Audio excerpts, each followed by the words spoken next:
Parkville.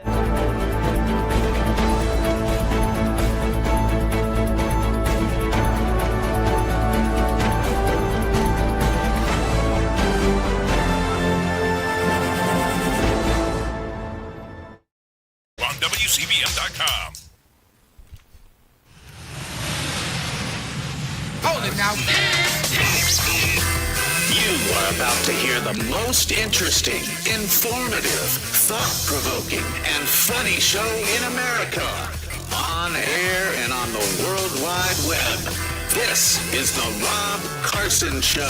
This is the Rob Carson Show. It's Tuesday, Passover, Easter week. We will not be celebrating Trans Day of Visibility, which was, of course, Easter a couple years ago when Joe Biden was the president of the United States. So, yeah, we're not going to do that because I think we see enough trans to not set aside a separate day for it. Anyway, welcome to the show. There's plenty to get to. I don't know if you knew this, but the NASA has begun the countdown for another trip to the moon. We haven't been to the moon in 53 years. In 53 years, we haven't been to the moon. 32-story space launch system rocket is poised to blast off tomorrow night. 4 astronauts around after a day in orbit around Earth. Their Orion capsule will propel them to the moon and back. They're going to go further from Earth than man has ever gone before. And I don't know if you knew about this, but 53 years ago when we went to the moon and we landed on the moon, we played golf. Okay, this is how much America kicks butt, and all these idiot no kings morons, who think America sucks and all that. We played golf on the moon. No other country has even landed people on the moon. We went there. We even brought an electric golf cart for this, for God's sake. We played golf on the moon 53 years ago, and no other country has been on the moon yet. Isn't that kind of interesting? It's kind of interesting. And rumor has it that Donald Trump is involved with this mission. One of the astronauts is a realtor. Just see what we're going to own here eventually. That's just what I've heard. We're sending a realtor to look at the moon. But there you go. Yeah, America. We went to the moon and played golf. Nobody else has even been to the dang moon. They've landed a probe or two. I think China had one that crashed into the surface, but nowhere near to playing golf on the moon like we did 53 years ago. You Gen Zers are like, what? We played golf on the moon. Are you kidding me? Yeah, we played golf on the moon. And I'm going to tell you something. I've heard that, almost no gravity is killer for your long drive, terrible for your putting. Really, because if you hit it a little bit, it'll go past the hole about 1.5 miles. But if you want to drive a ball, you might want to have a par 3 35-mile hole. It's what you do on the moon. So there you go. We're going to the moon. Just going to wave at the moon. Look at all the stuff we left on the moon, including the little golf cart that we had up there and everything. So there's that. Donald Trump sent a message on Truth Social to all the the P words for kitty cats in the EU and for NATO. I think we know what I'm talking about, right? He's writing to them. He says all of those countries that can't get jet fuel because of the Strait of Hormuz, like the United Kingdom, which refuse to get involved in the decapitation of Iran. I have a suggestion for you, Colin. Number 1, buy from the U.S. We have plenty. And number 2, build up some delayed courage. Go to the street and just take it. You'll have to start learning how to fight for yourself. The USA won't be there to help you anymore, just like you weren't there for us. Iran has been essentially decimated. The hard part is done. Get your own oil, President DJT. It's about time. We had a president who gave these idiots, these elites, a little what for. I just think it's absolutely fantastic. Let's hit a little bit of good news. We love to win. Winning, so much winning. It's lots of winning. Lots of winning. It's oh so good. Well, the Dow's up like 600 points today because Donald Trump is kicking butt and taking names with our military over in Iran. Most of those names, of course, being Muhammad. So Trump's approval rebounds as he scrambles for peace in Iran. They're knocking on peace's door over there. Trump's approval rating stands at 46%. It'd be a lot higher if it weren't for the major networks in the Democrat Party maligning and demeaning everything he does, even though it's really good. The latest polls found 54% of registered voters disapprove of the job Trump's doing, an improvement from the 58% who disapproved just day before. March 24th survey found 40% of voters said they strongly disapproved of the job Trump is doing, compared to 24% who said they strongly approved. I strongly approve. And by the way, when it comes to MAGA and Republicans, they think the president is doing a great job. You know why?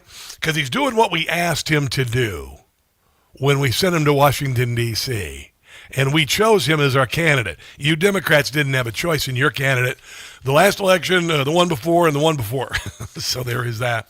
Also, it's official. Palm Beach International Airport is now Donald J. Trump International Airport. Following Governor Ron DeSantis' signature, HB 919, the name change goes into effect July 1st. So there you go. Palm Beach International Airport is now Donald J. Trump International Airport. I think that's pretty darn cool. Here is the latest from CENTCOM. We are going into the 5th week of Operation Epic Fury, which is one of the most successful, overwhelming, and brilliant military campaigns in the history of the world.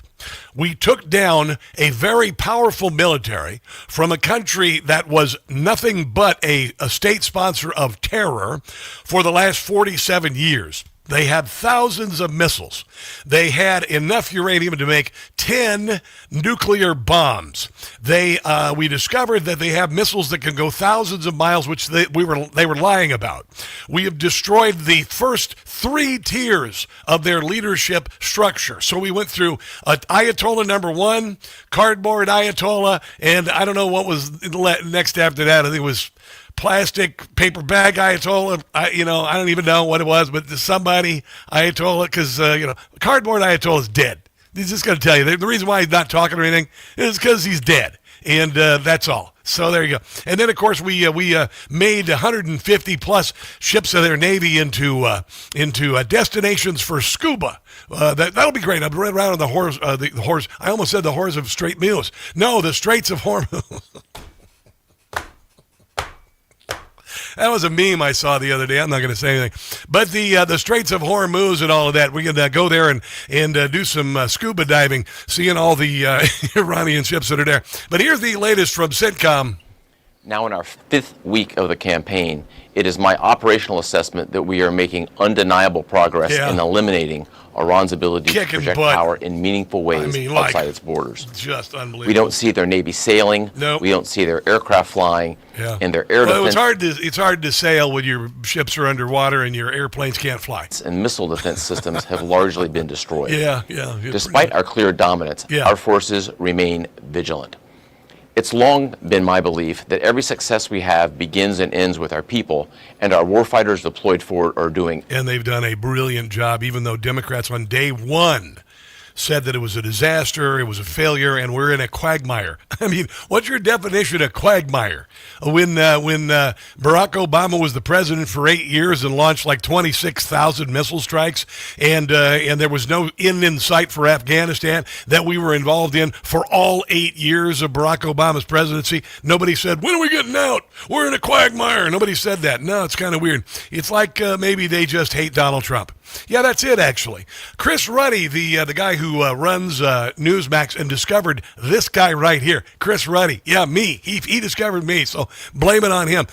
He went over and he talked to Benjamin Netanyahu about what exactly, Iran had up its sleeve. Look, if you remember what happened before the war, Iran was the great bully of the Middle East and the world. It was the prime sponsor of state terrorism across. And Democrats, even starting in 2020, were saying that Iran definitely posed a nuclear threat. They all said it. Many continents, including in the Western. They just hate that Donald Trump did something about it. Hemisphere. And they killed and maimed more Americans than any other force in recent decades. All those soldiers in Afghanistan and Iraq got hit by roadside bombs. All of those friends and neighbors who lost limbs or lives, including friends of mine, actually, and neighbors of mine. That was because of Iran. Thousands and thousands killed and maimed in Afghanistan by Iranian IEDs. They bombed your embassies. They tried to kill President Trump twice. They're still trying to kill him. Most importantly is they chant death to America. They do, they do. They also say death to Israel, but they say America is they did it until about a month ago. Great Satan.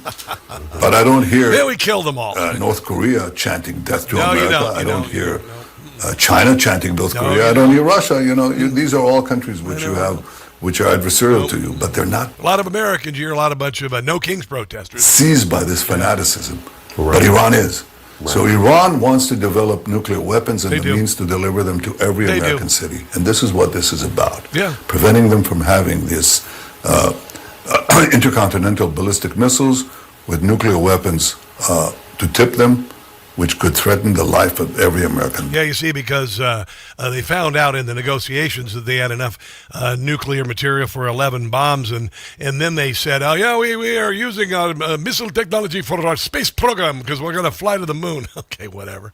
And then after a few weeks, they launched a missile at Diego Garcia, and all of a sudden the Europeans crapped in their pants. I'll just put it, merited in their pants when they found out, oh, my God, that means they could deliver a nuke to Paris. And here is Benjamin Netanyahu talking about the EU waking up when Diego Garcia got hit by a missile. I said they're developing missiles that will cover Europe. Well, now, with firing that long-range missile into Diego Garcia, they've got practically all of Europe under their fire. Yeah, they do. And the question is, will the West wake up? And because it's not obvious. Churchill called it the slumber of democracies. Oh, yeah, he said democracies go to sleep, and they can only wake up with a jarring gong of danger. So it wakes them up. Yep. Well, it may not wake them up because Iran has been pursuing nuclear weapons and the means to deliver them to Washington, to New York, to Los Angeles, and everything in between, and to London, Paris, and Berlin. And nobody woke up. Nope. But I'll tell you one man who woke up. Who's that? He didn't need waking up. Yeah? It's Donald Trump. What? He said 40 years ago, he said Iran is the great danger when they took over hostages at the American embassy. Yeah, he did, and here he is actually in 1987 talking to Barbara Walters, predicting all of this. But as far as Trump is concerned, our allies are only part of the problem. The real culprit is Iran. Wow. Why couldn't we go in and take over some of their oil, which is along the sea? How would you do that? Would you send in the Marines? Would you take a chance in a war? Let them have Iran. You take their oil. That's what How? How? I mean, do we want a war? What do you mean we take their oil? You go in. You're How have do a we war, go Barbara. in? You're going to have a Shut war. up, Barbara. Okay, how do we go in? What do we do? Excuse me. Yeah. You're going to have a war. Yeah. And it's going to start in the Middle East. Yeah. What if the Soviet Union said, you do this to Iran, we're going to come in? I don't believe they'd do it. The next time Iran attacks this country, go in and grab one of their big oil installations. And I mean grab it and keep it. And get back your losses, because this country has lost plenty because of Iran. We've waited through 5 or 6 presidential administrations to finally get somebody who has the balls to go after Iran and kick their butts, and the Democrat Party can't stand it because they are the Neville Chamberlain of the world in 2026. Let's take a break and come back. This is the Rob Carson Show.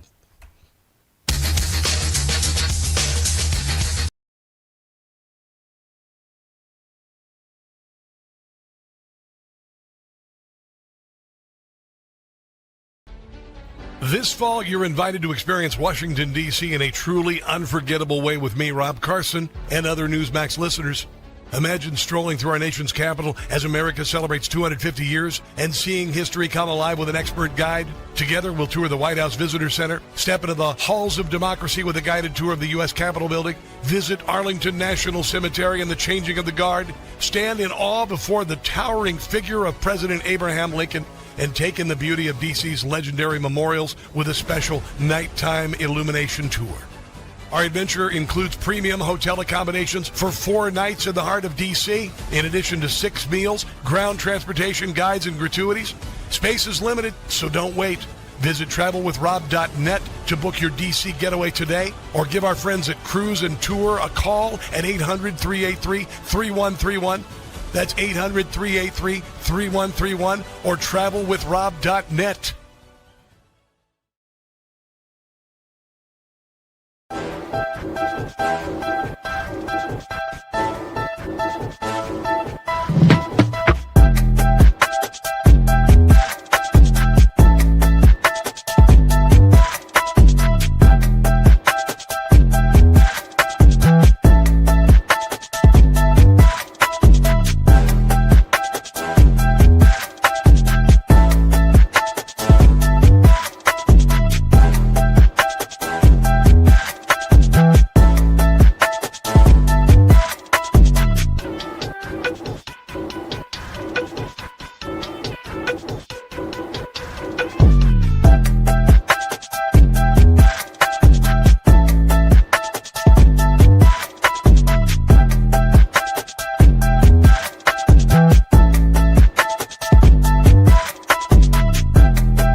friends, family, and co-workers to turn on Talk Radio 680 WCBM and 99.9 FM in Harford County.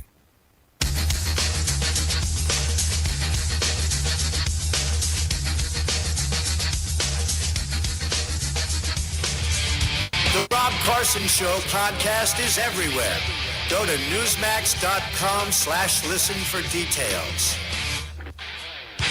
All right, so we are moving into the fifth week of a military campaign where we are annihilating the chief state sponsor of terror around the world that is responsible for tens, if not hundreds of thousands of deaths, destruction, injury, and mayhem around the world for 47 years. And we've castrated them in 4 weeks.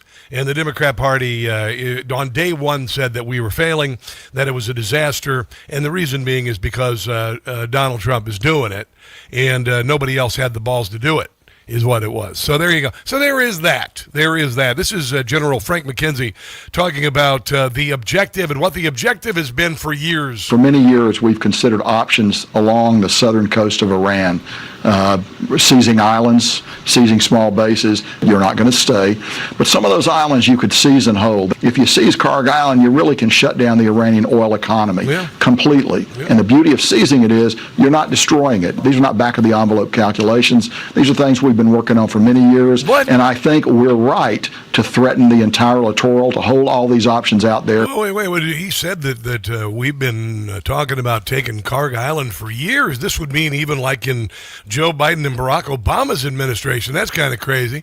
That's kind of crazy, right? And then Donald Trump finally does it, and they're all freaking out because it's not on their watch because they don't have the cojones that Donald Trump did. Here's Marco Rubio about when the conflict will end. Do you have any sense of clarity about when the war is going to be over in the Middle East? The operation in Iran, as soon as we achieve our objectives, as I've outlined them repeatedly, and that is we've destroyed their Navy, we've destroyed their Air Force, we are well on our way to destroying the majority of their arms factories, and we're well on our way to significantly degrading their missile launchers. When those objectives are achieved, we will have achieved the purpose of this operation, and that's something that's not going to take months. Well, that's really weird because the Democrat Party is saying that we have never been told about the objective at all. But here's Marco Rubio a few days ago saying the same thing. I hear a lot of talk about we don't know what the clear objectives are. Here they are. You should write them down. Okay, Number one, the destruction of their Air Force. Number two, the destruction of their Navy. Number three, the severe diminishing of their missile launching capability. And number four, the destruction of their factories so they can't make more missiles and more drones to threaten us in the future. All of this so that they can never hide behind it to acquire a nuclear weapon. That was our objective from the beginning. That remains our objective now. We are on pace and in fact ahead of schedule on some of those things, and we are going to achieve those things in a number of weeks, not in a number of months. Dang it, the Democrats are just wanting to hope it'll last a few more months so they can use it against Donald Trump in the midterms rather than, I don't know, a lot of celebration and whatnot. I did post up a new video that I saw this weekend. There was the No Kings protest was a fart in a Cat 5 hurricane in Washington, D.C. this weekend compared to the tens of thousands, perhaps hundreds of thousands of people who came out to support Donald Trump and thank him for taking down the Ayatollah. It was gigantic. It was really big this weekend. The No Kings, a bunch of old boomers left over from the 60s, young, non-binary, mentally ill people with gauged ears and noses, and that's it. That's it. And it was kind of funny. I saw a funny meme today with George Costanza of Seinfeld saying, No Kings is about nothing, just like Seinfeld. No Kings is about nothing. No Kings is about nothing. It's the same people who said Elon Musk was a Nazi when he was exposing all the government fraud and abuse. And the same thing that every one of their protests, it's all the same people, just different signs, and they're about nothing. Nothing at all. None of them have anything intelligent to say about why they're there. They don't have any idea why they're there. They don't know why Donald Trump is somehow a king. Here's a woman dressed in a banana costume. Okay, these are adult children dressed in a banana costume being asked about no kings. Why are you out protesting no kings? Because I believe in the basic fundamental principles of our democracy. Well, yes, so do we, moron. So do we. We don't show up now when it's the most important time to show up, when we see those that contract eroding, right? Our Constitution is a contract. never read the Constitution in your life, you would, if you had Constitution toilet paper, you'd buy it. To not show up at this critical moment is to abandon what makes us. Wow, that is some serious faculty lounge gobbledygook. Amazing. How is the Constitution eroding right now? Yeah, here's the real question. She's going to say something like, well, where do I start? Or, well, you don't know? I mean, I can't believe you don't know. Now I'm going to sound like an idiot. Well, no, you started that earlier. So we have the... Oh my God, I can't believe. She has nothing. See, I told you. The protest is about nothing. All right. We have the Trump out there right now pushing up against protesters in major cities. You spent more time ordering that banana costume than you did researching why you're there. That's the best observation I heard about the No Kings this weekend. It was about nothing. If you were asked about the Free Iran, Free Persia protest, anybody there would have a ton of answers. None of them would be dressed in frog costumes. None of them were dressed up like bananas. None of them were dressed up like hippos. None of them were dressed up like trans activists and all of this nonsense, because the No Kings protest is just a massive temper tantrum because you guys lost. And this is going to get really old. Really, really, it already has, actually. It's gotten unbelievably, disgustingly old. Coming up, I've got some great audio from Jack Keane about how close we are to victory, even though Democrats don't want to admit that we're very close to victory. I talked earlier about the retired General Frank McKenzie says that the Iran campaign is further along than expected based on years of simulations. Our military is doing a brilliant job, and the Democrats just hate it because it's not on their watch, because they don't know how to fight wars. They know how to get in them and make them become quagmires, but they don't know how to get out. Let's take a break and come back. This is the Rob Carson Show.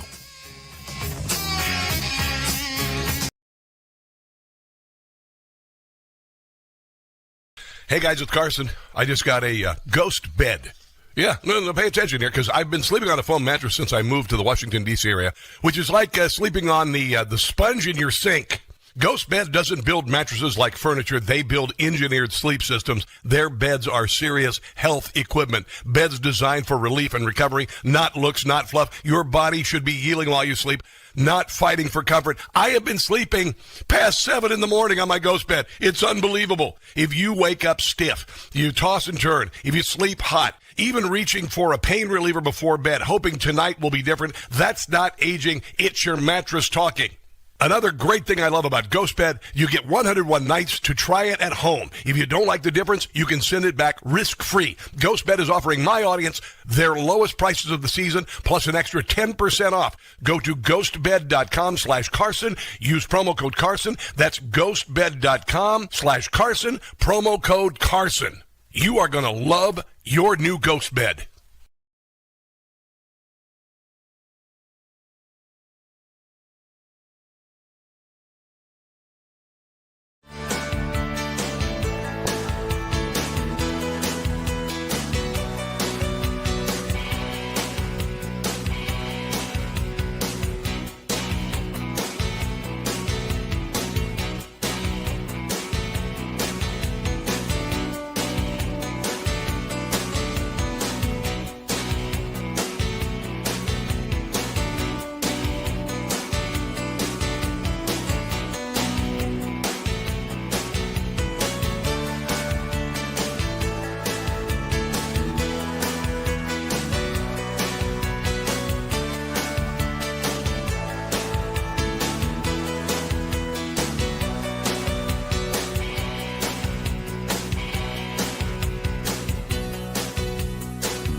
Hey guys, it's Carson for Quince. Winter is over. I'm putting away the layers, the vests, the tweed jackets, getting out the shorts and the light linen shirts. Quince.com is where I refresh my wardrobe and pare down the old, tired, lower quality stuff that I've held on for years.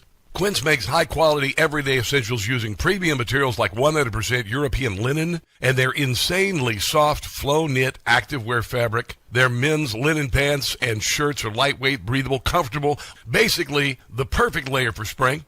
The pants strike the right balance between laid back and refined, so you look put together without trying too hard. The best part is their prices are 50 to 60% less than similar brands. Quince works directly with ethical factories, cuts out the middleman, so you're paying for quality, not brand markup. Everything is designed to last and makes getting dressed easy. Go to quince.com/Newsmax for free shipping and 365-day returns. Now in Canada, quince.com/Newsmax. That's quince.com/Newsmax. Free shipping and 365-day returns. Quince.com/Newsmax.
I want to introduce you to the Raging Grannies from Austin. They're going to be performing for us. And so, Grannies, take it away. We are resistance grannies. Tear off their panties. We may feel scared or they disappear, but we must fight for make it. This is part of the No Kings protest. I'm sorry. You can't scare us. We're sticking together. We're sticking together. Yeah, that's kind of an ugly visual. Guess where we are? Guess who's here? Is that Jane Fonda? No Kings. Oh. Do it. How can this be happening? Look at the power of the No Kings National. That's Robert De Niro. Uprising. Look at the power. I don't even know what they are. Yeah, the No Kings protest is about nothing, and it's a bunch of old boomers who, normally you evolve in your life. I like to say that I've evolved in my life. Sometimes I take a step back. Sometimes I fall on my ass, But we usually try to, kind of become more perfect, like we're trying to become a more perfect union as a country 250 years in. And as you progress through your life, you try to learn a little bit, but not boomers, not liberal boomers, not you conservative boomers, but liberal boomers. Jane Fonda is the same idiot who sat on the anti-aircraft gun and probably performed some sort of act of gratuity on the North Vietnamese, but anyway, she hasn't evolved in anything. She just has sagged a whole lot. Here's Rob Finnerty on the No Kings. If Donald Trump's the king, by the way, he sure allows a whole lot of free speech in his kingdom, doesn't he? Yeah. I don't know a whole lot of kings who would allow No Kings protests in their kingdom. They tried that in Iran months ago, and the king ordered 30,000 people plus to be murdered. Protesters. So the Democrats don't have a problem with that. They call him an Ayatollah there, which is short for God. But it's just like a king. Yeah, pretty much. So who's the real king? Donald Trump, who's been in office for 5 years total? Yeah. Or people like Chuck Schumer and Steny Hoyer? Yeah. Nancy Pelosi, 39 years in office. Mitch McConnell? Yeah. Bernie Sanders? Who have all been in Washington for at least 35 years. Yeah, and Donald Trump is the counter to all of those. That's what's driving them crazy. He's destroying their oligarchy. That's what's happening right now. He's destroying the oligarchy. Here's this old white guy at the No Kings protest, and he heard about something they did in the 1940s. And so he decided that as a protest, he put on red lipstick. And if you're watching the stream, you see his face right now. It's just disturbing as hell. But listen, this is your Democrat Party. By the way, they're looking for a candidate in 2028. They want a white Christian male. Right now, they do not have any of those in the Democrat Party. Hello, it's the man. Oh, straight white Christian male, yeah. Again, none of them. Sir, the reason I have red lipstick on is because I'm at the demonstration in Traverse City. There are thousands of us. And red lipstick, I was informed last night by my friend Jen, was a form of resistance when Hitler was trying to take over the world. Yeah, the women wore it, you see, you moron. He didn't like women wearing red lipstick. You know you're not a woman. I guess you probably don't know what a woman is. So I've decided red lipstick. Everybody put on red lipstick to show resistance against you-know-who. No, I think it's all about kink, to be quite honest. I really do. I think it's about kink. It's about uncloseting your kink so you can show everybody what you like to do. You probably like to wear nylons and lingerie, too. It's kind of bizarre that way.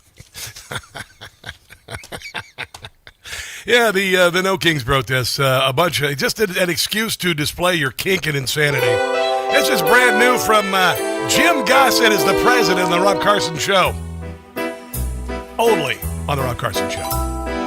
Ex-cons and deadbeats on unemployment, hating our country gives them enjoyment. 1 ounce of common sense, none of them brings. No. These are the folks that you see at No Kings. Beautiful.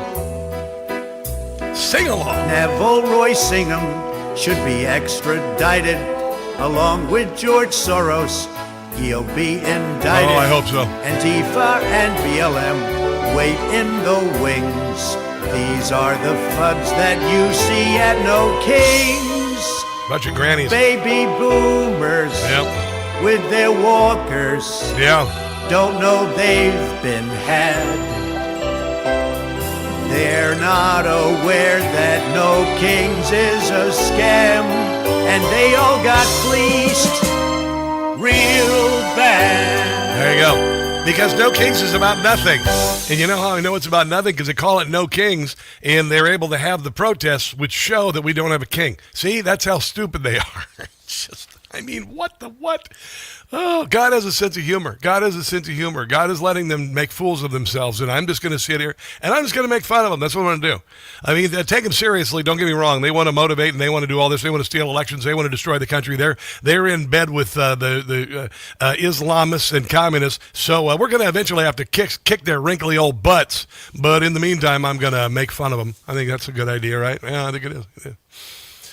When the dollar's convertibility into gold ended in 1971, gold was, are you ready? $35 an ounce. Fast forward to today, the U.S. dollar has lost 85% of its purchasing power. You don't believe me? Buy a house now. Try to buy a house now. Gold, on the other hand, has increased in value by 12,000%. That's better than Nancy Pelosi's portfolio. That's why central banks are buying gold at record levels. That's why major firms like Vanguard and BlackRock hold significant positions in gold, and that's why I encourage you to consider diversifying your savings with physical gold from Birch Gold. Starts with education. Now, Birch Gold just announced their Learn and Earn Precious Metals event. Listen to this. You hear me talking about this all the time. I want you to hear it from them. This free online event rewards you for learning the basics of investing in precious metals. Sign up to get free silver on your next purchase. Get even larger incentives as you go. The more you learn, the more you earn. But you've got to act now. This special event runs through April 30th. April 1st is tomorrow, and I'm not fooling. The dollar lost its anchor in 1971. You don't have to lose yours. Text my name, Rob, to the number 989898 to join Birch Gold's Learn and Earn Precious Metals event by April 30th. Text Rob to 989898. General Keane on, I guess he was on Fox last night. He's one of the authorities on this, says that we are real close to winning in Iran. Our commanders who I speak to are absolutely confident about what we're talking about. Bringing down the remaining missiles, the remaining drones. We're not going to get... And you know why they are? Because Donald Trump asked them how long will it take to take down Iran? If I untie your hands and let you do what you do. And they said 4 to 6 weeks. And Donald Trump said, then do it. Every one of them, that's for sure. But so they cannot sustain some kind of massive retaliation attack. We will be able to open up the Straits of Hormuz, and not just open it up, but secure it and keep it open. Whatever nuclear capability is left, we will make certain it goes away. Either we take it away or we destroy it. Yeah. That is clearly an objective, and the president has plenty of options in terms of the execution of that. Yeah, and we, by the way, are achieving our objectives. The president has options. I'm going to leave it at that.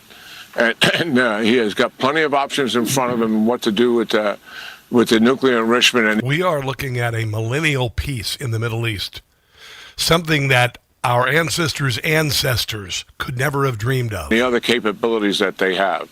In terms of the deal with them, I mean, so our audience understands what we're trying to achieve through diplomacy is what we intend to achieve through military operations. They would have to surrender all of the capability that they have with verification, anytime, anywhere inspections. At the end of the day, I believe they're not going to do that because that is who they are.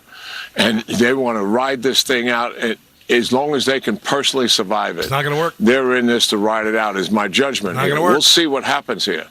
But the reality is we can accomplish all of the assigned mission that the president has given to the commander of Central Command. And how do I know that? Because I've talked to him time and time again about it. Yeah. And he's in the region right now talking to the troops today as we speak, and he's very confident about where. And why are we going to have a millennial peace in the Middle East? It's because we have two leaders who have come along, the first leaders in a millennia, to really do something. I'll explain on the other side of the break. Let's take a break. This is the Rob Carson Show.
Yes, we are doing very well here. We've accomplished a significant amount. Just think of it.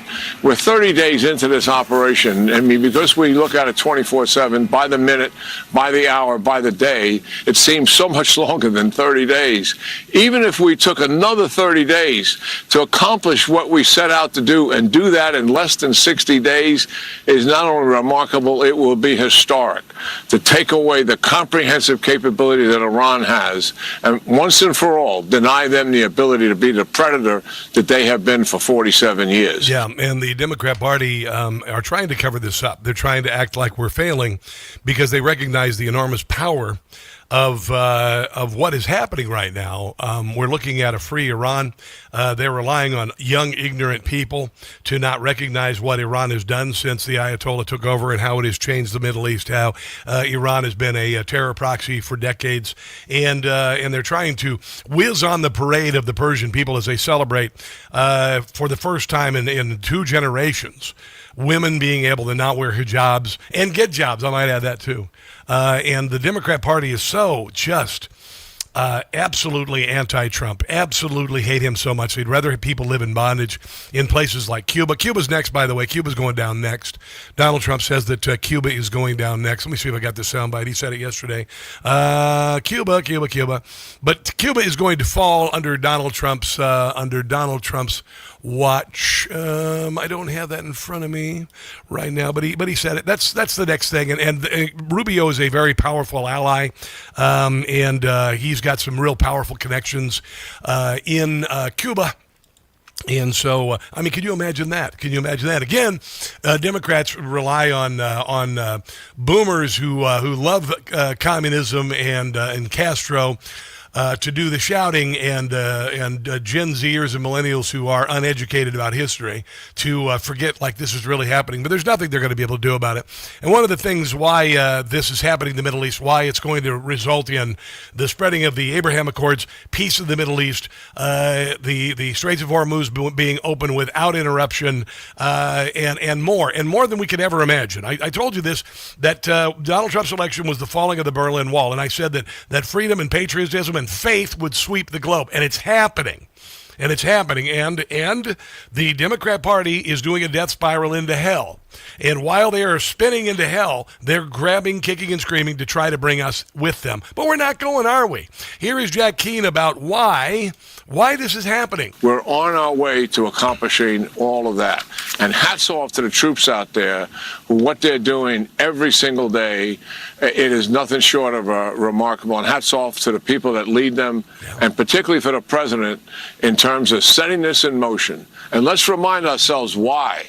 After the but he's a king. He's a Nazi white supremacist, or maybe I don't know anything. 12-day war, Prime Minister Netanyahu and President Trump both came to the judgment, based on very good intelligence, that Iran, as opposed to stepping back after we diminished their nuclear capability, destroyed half of their ballistic missiles, thousands of their drones, decided to recommit and double down and go for more missiles, increase and recover their nuclear program, and began fueling money using different banks to their proxies through Istanbul, Turkey. And when they looked at that, they said, this regime's not going to change. Nope. We have got to force them to change, and that is why we're doing Epic Fury and Roaring Lion. Yeah. And and this president and that prime minister came to grips with that. Yeah. And no one prior has ever confronted the Iranians to the degree that these two leaders are doing. 100%. There you go, right there. Nobody's ever done anything like this. Nobody ever has. And look what they're doing. And there's nothing that the left is going to be able to do about it. But caterwaul, I love meeting you guys. It's one of my favorite things in the world. Every day I speak to you through a microphone and a camera, and I see you speaking in the chat, and I know many of you. And we have been through so much together. And I want to have you come to Washington, D.C. and be my guest here. I was given a bunch of opportunities by Cruise and Tour to do a trip. And we could have gone to Greece, or we could have gone to Germany, or we could have gone to whatever. And they said, how about Washington, D.C.? You probably don't want to Washington, D.C. because you live in D.C. I said, no. There's no other place. Not in the 250th year of our birth. Not while Donald Trump is the president. Donald Trump is the president of the United States in our 250th year because the Democrats did all the things they did to him. And so put off his presidency until now. And we went through all of this together, all of this censorship, all of this nonsense. And Donald Trump is the president. He's cleaned up Washington, D.C. And I want you to come and join me October 25th through the 29th this fall. We're doing a trip to our nation's capital. I'm going to show you around. Guided tour through the White House Visitor Center, halls of democracy with a guided tour of the U.S. Capitol building, Arlington National Cemetery. We are going to spend some time at Arlington, oh my Lord, and we're going to pray, and we're going to witness, and we're going to love it. We're going to stand in awe before President Abraham Lincoln. We're going to stand at the base of the Washington Monument, going to look at the reflecting pool, all of that. We're going to go see the mall and all of the brilliant museums, maybe Air and Space. We got to do Air and Space. Oh my God, we got to do Air and Space. We're going to do it all. Here's the deal. 4 nights, heart of D.C., 6 meals, ground transportation, guides, and gratuities. Space limited. October 25th to the 29th. Travelwithrob.net. Travelwithrob.net. Let's do this. It's history. It's never going to happen again. We're not going to be alive in another 250 years. Now is the time to come here. Maybe you've dreamed of coming to D.C. your entire life. Maybe you've dreamed of seeing the Vietnam Veterans Memorial. Maybe you've dreamed of seeing the Washington Monument. Let's do it. Let's do it. I'm taking work off for this. I want to spend it with you. 800-383-3131. 800-383-3131 or travelwithrob.net. Travelwithrob.net. Let's take a break and come back. This is The Rob Carson Show.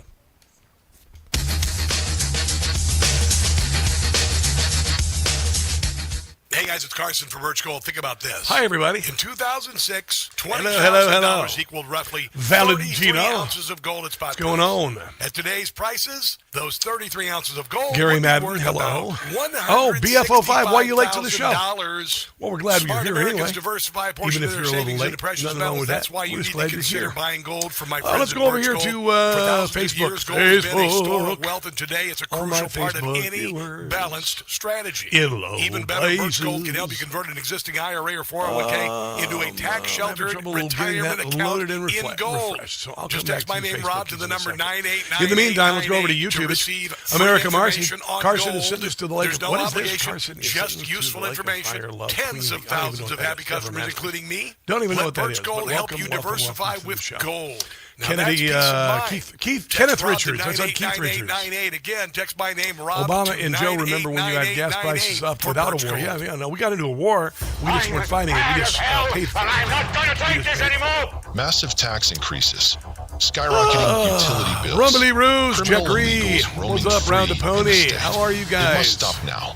Go to WCBM.com and sign our state petition. Send a message to our elected leaders that they need to listen to voters and stop the tyranny of one-party rule. Go to WCBM.com Between you and me, I have a doctor's appointment tomorrow for a real change. And I hope you'll keep me in your prayers. Hi, folks. I'm Alan Ellis. Something we I talk need to have about checked fishing, out. hunting, and the great outdoors. I'm not terribly worried about it, but you never know. 7 a.m. on the I would appreciate your Outdoorsman prayers. radio show. How's right that here sound? on Would you Talk mind? Radio 680 WCBM. Hear the news and talk about it at the top and Let me bottom go. of every Let hour me buy it. throughout the day. I just would Breaking appreciate a prayer or two. Stimulating talk. It's time for me to talk. Radio 680 WCBM and 99.9 FM in Harford County. You got 250 here. Okay.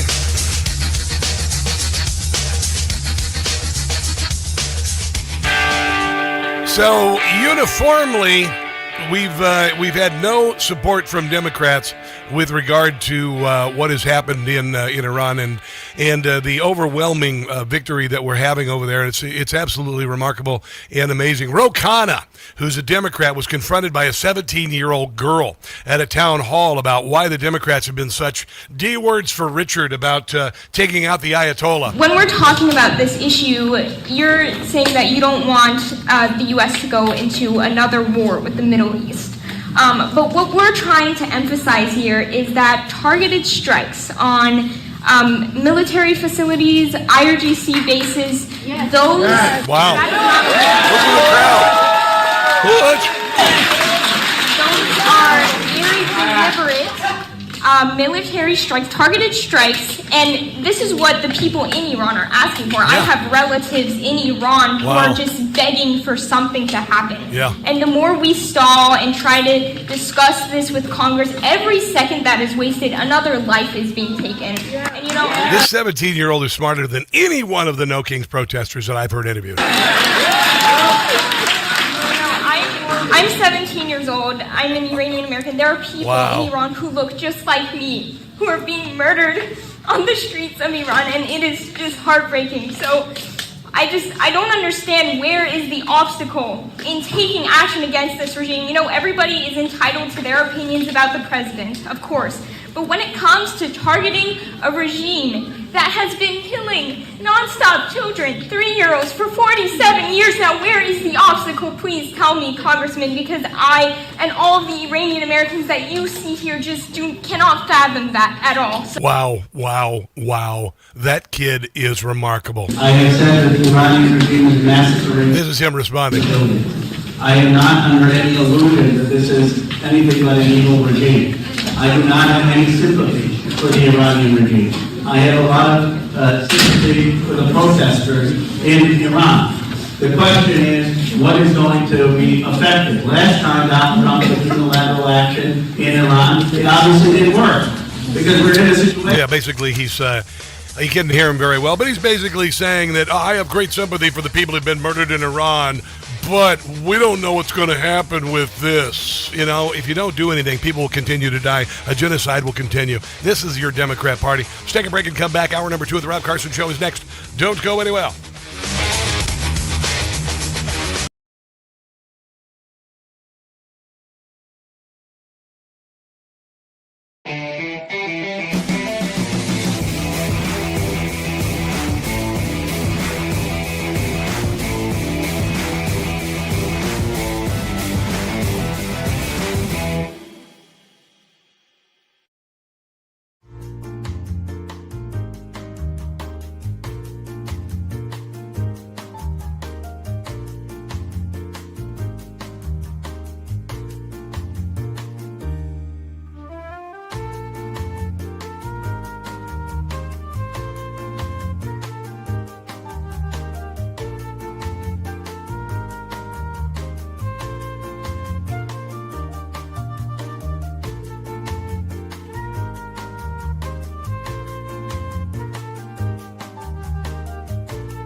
out.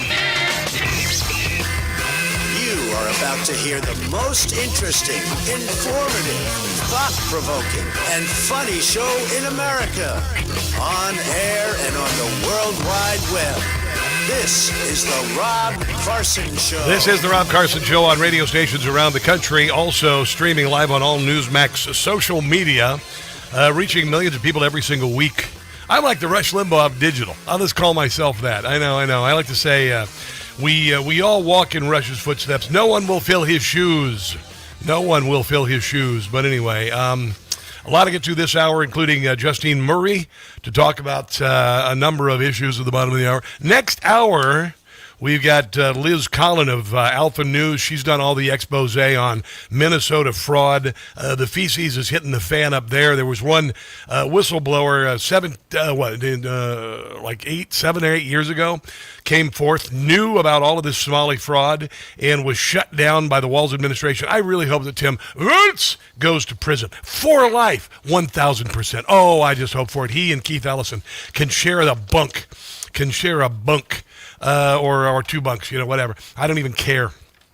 But anyway, we'll talk to Liz about the latest from that. The President of the United States about the Democrat Party. Hey, remember when we did the State of the Union, he said, you guys are crazy to the Democrats? Well, he's right. I don't care about the Democrats. The Democrats hate our country. The Democrats are in chaos right now. And they have no common sense. They have one quality that's amazing. They stick together. And it's harder because they stick together in a ridiculous policy like men playing in women's sports. Yeah, and the thing is, they stick together despite Democrats, by and large, disagreeing with a lot of their policies, like voter ID. 70% of Democrats want voter ID. 100% of Democrats on Capitol Hill say, nope. That's ruling against you guys. Democrats, that's ruling against you. That's taxation without representation, but it's not a big surprise. They also chose your presidential candidate twice in 2024, and then the time before, and then the time before. They chose. You had no say. But you're apparently fine with it. Whatever. Open borders for everybody, including murderers and anybody else that want it. We're open to you. Come in, murderers. You know why they do that? They do that for a couple of reasons, but they do it for votes.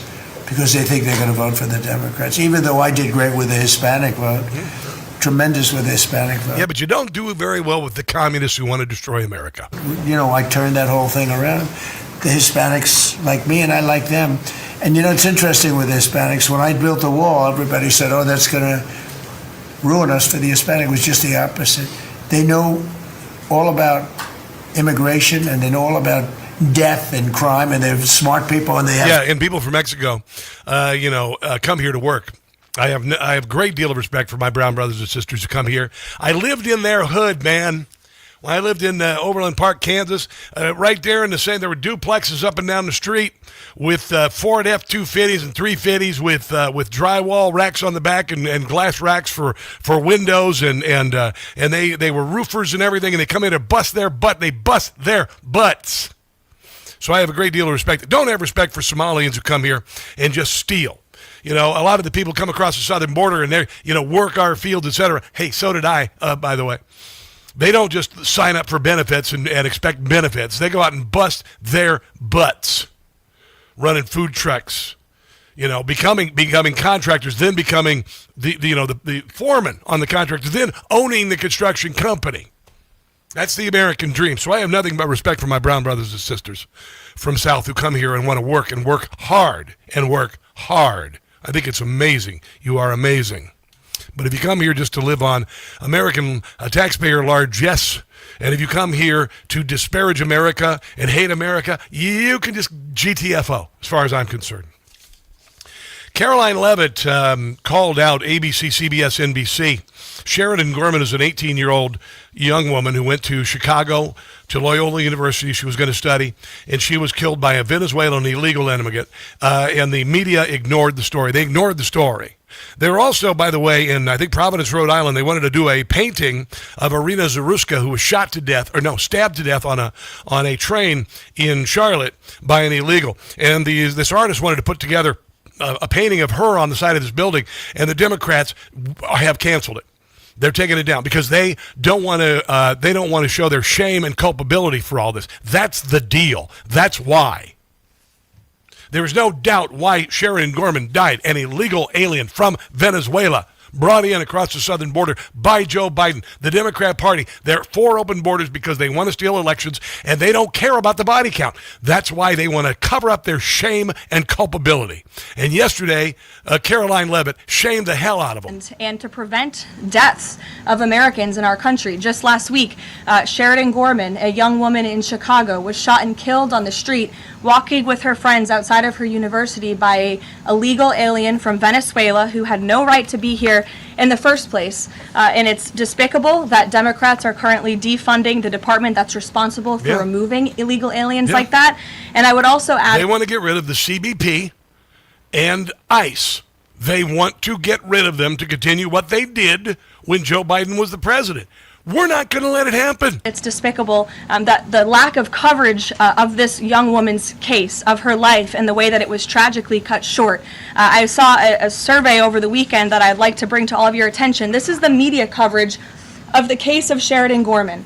You have ABC News has spent 1 minute and 19 seconds between 2 days when this case was first alerted. You have CBS, 2 minutes and 1 second. You have NBC, 23 seconds spent on the life of a young, beautiful American woman whose life was taken short by an illegal alien who should have never been here in the first place, when we are in the middle of a battle on Capitol Hill with a major political party, the Democrat Party, who wants to defund the agency that is responsible for protecting Americans. I think her life was worth more than 23 seconds on cable television, and I think the people in this room have a responsibility to report on cases like this. Yeah. In Northern Virginia, an illegal alien who had been arrested 40 times stabbed to death Stephanie Mentor, a 41-year-old mother, at a bus stop a couple miles from where I live. There's only one Nick Mentor of ABC 7 is covering the story. The rest of them aren't. And Abigail Schamberger, the governor of the state of Virginia, who lied to become the governor of the state of Virginia, wants to end cooperation between law enforcement and ICE. Yeah, it's so disgusting. So bloody disgusting. Here is a little story. This is about what Donald Trump is trying to do with the networks. Now, this isn't about censorship of speech. This is about abuse of the privilege of having a broadcast license. Because if you're doing 97% negative news about Donald Trump while ignoring all of the things that Joe Biden in opening the southern border, the Hunter Biden's laptop, Joe Biden's dementia, all of this, then you are purely a propaganda agent, and you do not deserve a broadcast license. And Donald Trump's going after him. President Trump, who's won a pair of lawsuits against the three broadcast networks, is now escalating his battle against two of them. ABC and NBC fake news, two of the worst and most biased networks in history, give me 97% bad stories. If that's the case, they are simply an arm of the Democrat Party and should, according to many, have their licenses revoked by the FCC. I would be totally in favor of that because they are so biased and untruthful, an actual threat to our democracy. Yeah, 100%. 100%. For instance, and here's another one. It's a network. No pushback from the anchors in charge here whatsoever. Randy Manor is an ex-military guy. He is on MS Now. Okay? MS Now, it's cable. It's different than the broadcast. But here he is saying that our military, black, white, Asian, all of this, who've been fighting side by side, brothers and sisters in arms for centuries. And this guy says that now we are a white nationalist military. By making the military to be a white nationalist organization is absolutely reminiscent of Germany 1933 through 1939. No, it's not. We cannot go there. No, it's not. What you've just said there is absolutely outrageous. It's a lie and it's irresponsible. It's absolutely irresponsible. Like Mika Brzezinski, who, I mean, when she is allowed to talk by herself with Joe not there, it just looks dumb as a box of rocks without the rocks. Here she is lying about ICE in America's airports, which has proved to be enormously successful. People are embracing it. There's no violence. There are no issues. The only reason there was violence is because an 8,000% increase in acts of violence against ICE fomented by Democrat rhetoric calling them them Nazis, fascists, Gestapo for years to prevent them from deporting illegals. Here's Mika Brzezinski, dumb as a box of rocks, lying about ICE in America's airports. I mean, there are really no words to describe how stupid you are. Pain and trauma that this administration has caused for so many people. How about the 4 years of an open border, the 300,000 children trafficked for sex and labor, the trail of tears from the southern border and below the southern border through the Darien Gap, where the buzzards were so fat from feasting on human flesh they could barely fly, for women being trafficked for sex and labor, for all of the fentanyl deaths, you moron. Across the country with their deportation program, they're violent and no, not at all. Just telling you got to go. Lawful. It is absolutely lawful. Brutish, and some would say murderous deportation program. Yeah, some people who are completely uninformed like you. With ICE. It's really a stain and a strain. Well, if anybody would know anything about stains. On what we all know is the American dream. It's a value. You're married to one. That binds us together. And no, not just you lefties. ICE rips that apart. So no, it doesn't. I say ICE at airports may be a good idea. Really? Because as millions of people travel across the country for spring break or whatever else, Let me hear this twisted logic. They'll be reminded when they see ICE of Trump's worst policy, at least one of his worst policies ever to rain down on this country. So let us never. The IQ of the entire world just went down a point. My Lord.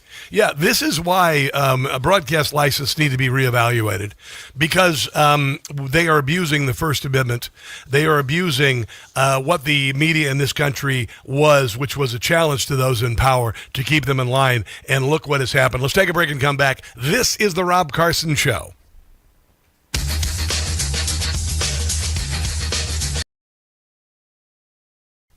Hey guys, it's Carson for Quince. Winter is over. I'm putting away the layers, the vest, the tweed jackets, getting out the shorts and the light linen shirts. Quince.com is where I refresh my wardrobe and pare down the old, tired, lower quality stuff that I've held on for years. Quince makes high-quality, everyday essentials using premium materials like 100% European linen and their insanely soft, flow-knit activewear fabric. Their men's linen pants and shirts are lightweight, breathable, comfortable, basically the perfect layer for spring.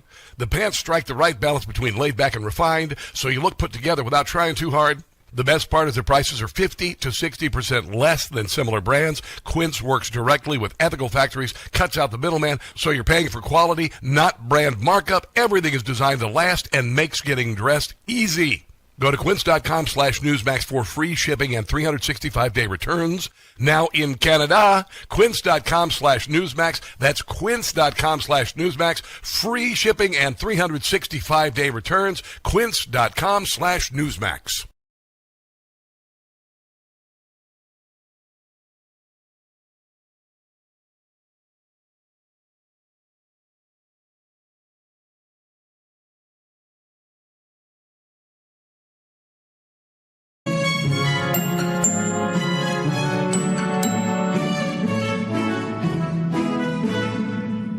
Hello, mullahs. They are pleading for Trump to stop their bleeding. They are bombing Tehran daily, and we fear you if you are Israeli. Dearest Allah, darling mullah, how's my sister? How's Abdullah? America is coming for us. Though the staff at CNN, they still adore us. U.S. forces, there's no stopping. As the bombs continue dropping, we are frightened, and is showing as our fear of destruction keeps on growing. Hello, Mullah. Hello, Fatwa. The water we're in is quite hot. USA is out to get us. We'll be in pieces like shredded lettuce. It looks like our demise has finally met us.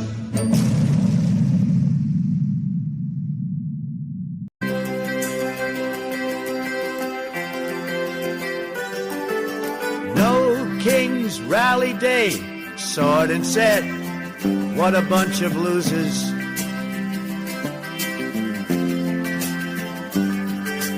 Most of them are unemployed, drug addicts, and also boozers.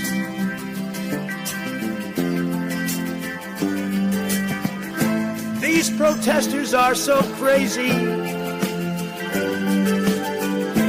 not to mention they are very lazy. No King's Rally Day, deadbeats with a criminal history. The fact that they don't have a job is really not much of a mystery. 7 million, there's no way. Crowd size exaggerated.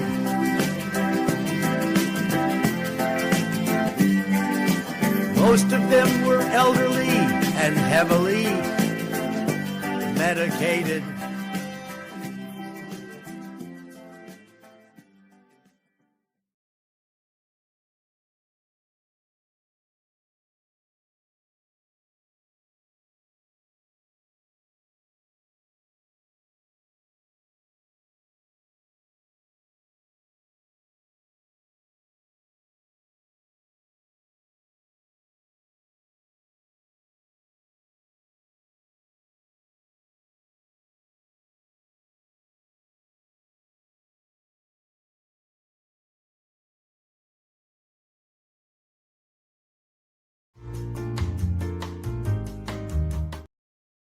Out at these No Kings protests, these hands off Iran protests, and he decided to play with this little moron who was out there, against freeing the people of Iran and whatnot.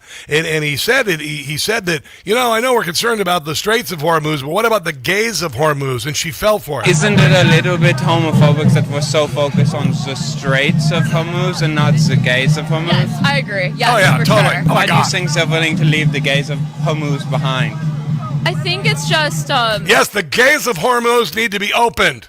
That just sounded weird. Historically, gays have always been very discriminated against, which is wrong on so many levels. Even in war. Yeah, even in war. It just takes more reform in government, obviously, and then also educating society. Just feel like if we're going to go in there, we can't leave the gay people behind. Right. I don't think we should go in there at all, but if we're going to, the gays of Hormuz, we could turn it into Fire Island. Oh, this is fantastic.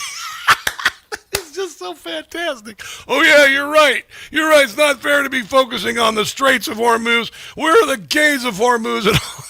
It's just so perfect. Oh my God! It's just, you see, this is why conservative comedy is on the ascent. Because the left can't be taken seriously anymore. How many times do I need to say this? I've been saying this for a couple of years now. This is why this show is kicking butt right now. The only show, conservative talk show in America doing comedy. Because the left can't be taken seriously anymore. My God, you can't be taken seriously. You're that stupid. It's just ridiculous. Here's I alluded to this earlier. In Providence, Rhode Island, they put up a large mural backed by Elon Musk to honor Irina Zarutska, a Ukrainian woman whose brutal murder while riding a North Carolina train prompted calls for harsher punishment for illegal aliens and career criminals. And the progressive mayor, Mayor Smiley, called for the removal of the Irina Zarutska mural, saying its intent is divisive and misguided, which means they're trying to cover for their guilt and culpability for for her death. This is Representative David Morales saying that the mural of Irina Zarutska does not reflect their values. Now, meanwhile, George Floyd died of a drug overdose after a life as a career criminal and loser, and there are murals everywhere in the country with his face on it. Ultimately, we want to make sure that every community member that calls Providence home feels safe, and we can both agree that this mural behind us does not reflect Providence's values, nor does it reflect the creativity that we want to see in our city. It's a mural of a young woman whose life was stolen from her.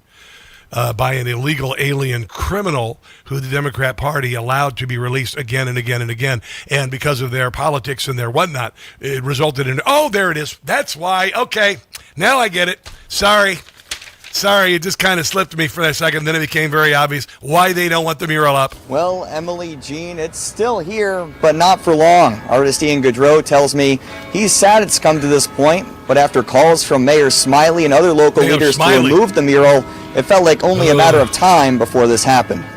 The artwork is going to be removed. Artist Ian Goudreau breaking the news to NBC 10 Monday afternoon. The Irina Zarutska mural is coming down. A lot of people voice their frustrations, and yeah, because of their guilt and culpability. That's why. That's the reason being. And I'm sure they'd be more than willing to put up a mural of the murderous, very anti-gay Che Guevara without any issue whatsoever, because that's your Democrat Party. Representative Lisa McClain, who I met her at the Capitol. She's really small. She is a really tiny, diminutive person, but I would not mess with her at all, by the way. You're talking about the Democrat Party and what the Democrat Party wants to do to the CBP and to DHS and to ICE and all of this. And here she is reading the piece of legislation that Democrats want passed and what they have planned. And this is her giving the ABC anchor a little what for. Well, let me just correct your statement and the senators with facts. This isn't an opinion. This is what's in the bill. And I'm going to read what's in the bill. On page 2, line 15, border security operations under the heading U.S. Customs and Border Protection shall have no force or effect or purpose for this act. So number one, they are saying U.S. Border Patrol and Customs have zero enforcement. Okay. Which means open border. Again, that's what they want. Okay, that's not positive. No. Second, they doubled down. What? On page 3, line 1, U.S. Immigration and Custom Enforcement in the Department of Homeland Security's Act 26 table shall have $0.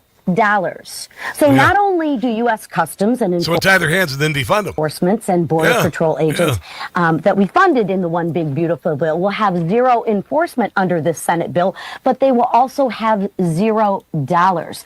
Americans spoke in the 2024 elections, and America wants us to keep them safe and have our borders closed. This bill that they sent over from the Senate does anything but. Yeah, they don't want to give it up, man. This is Bill Malugin. This is what Democrats are doing right now. They're making sure that people are unpaid in the DHS, so it will stop people from wanting to work for them and essentially kill the agencies. When you factor in the shutdown last year as well, which was 43 days, I mean, some of these people have gone almost half of the last 6 months without getting a paycheck. Yeah. And then when you're ICE, you're demonized every day. You're told you're Nazi Gestapo kidnappers. They're told people hate you. They're going to withhold your paychecks. Yeah. I mean, think about if the Republicans hadn't passed the One Big Beautiful Bill last year, these agents wouldn't be paid when they're trying to clean up the biggest open borders disaster in American history. So if that's the Democrat strategy right now, it's probably working because you've got civilian folks who are getting ready to quit because they haven't been paid in 2 months working for DHS. Yeah, that's their one of their strategies, one of their awful strategies. Meanwhile, did you see Lindsey Graham went to Disney World by himself, I guess, yesterday? Came out of a door with a bubble wand in his hand. Probably not the first time he's had a bubble wand in his hand. And then he cut in line at Space Mountain. He's an adult man at Disney World by himself. Kind of creepy. All right, Justine Murray joins us on the other side of the break from MRC Video. Don't go anywhere.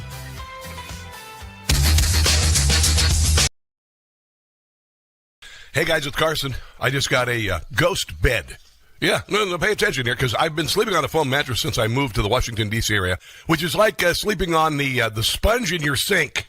Ghost Bed doesn't build mattresses like furniture. They build engineered sleep systems. Their beds are serious health equipment. Beds designed for relief and recovery, not looks, not fluff. Your body should be healing while you sleep, not fighting for comfort. I have been sleeping past 7 in the morning on my Ghost Bed. It's unbelievable. If you wake up stiff, you toss and turn, if you sleep hot, even reaching for a pain reliever before bed, hoping tonight will be different, that's not aging. It's your mattress talking.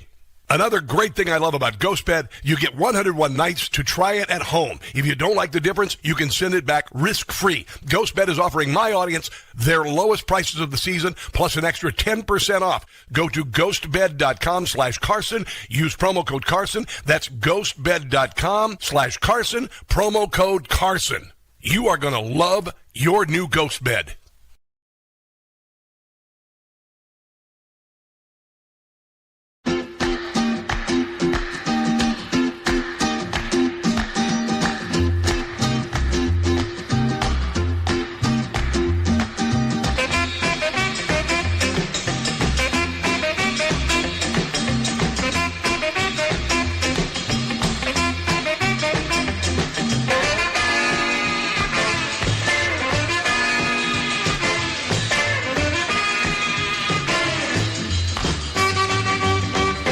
Deported.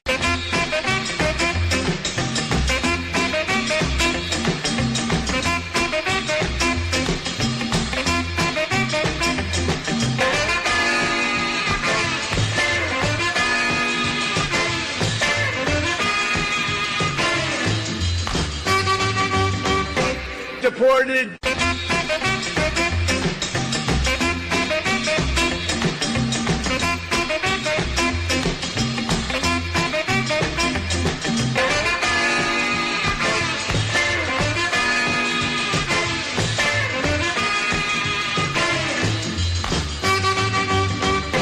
Deported.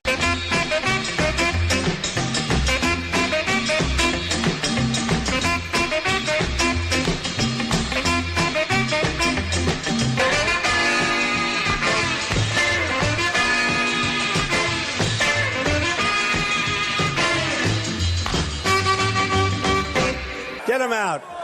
Ready? Are you ready? Get him out of here. Get him out of here. Get the hell out of here.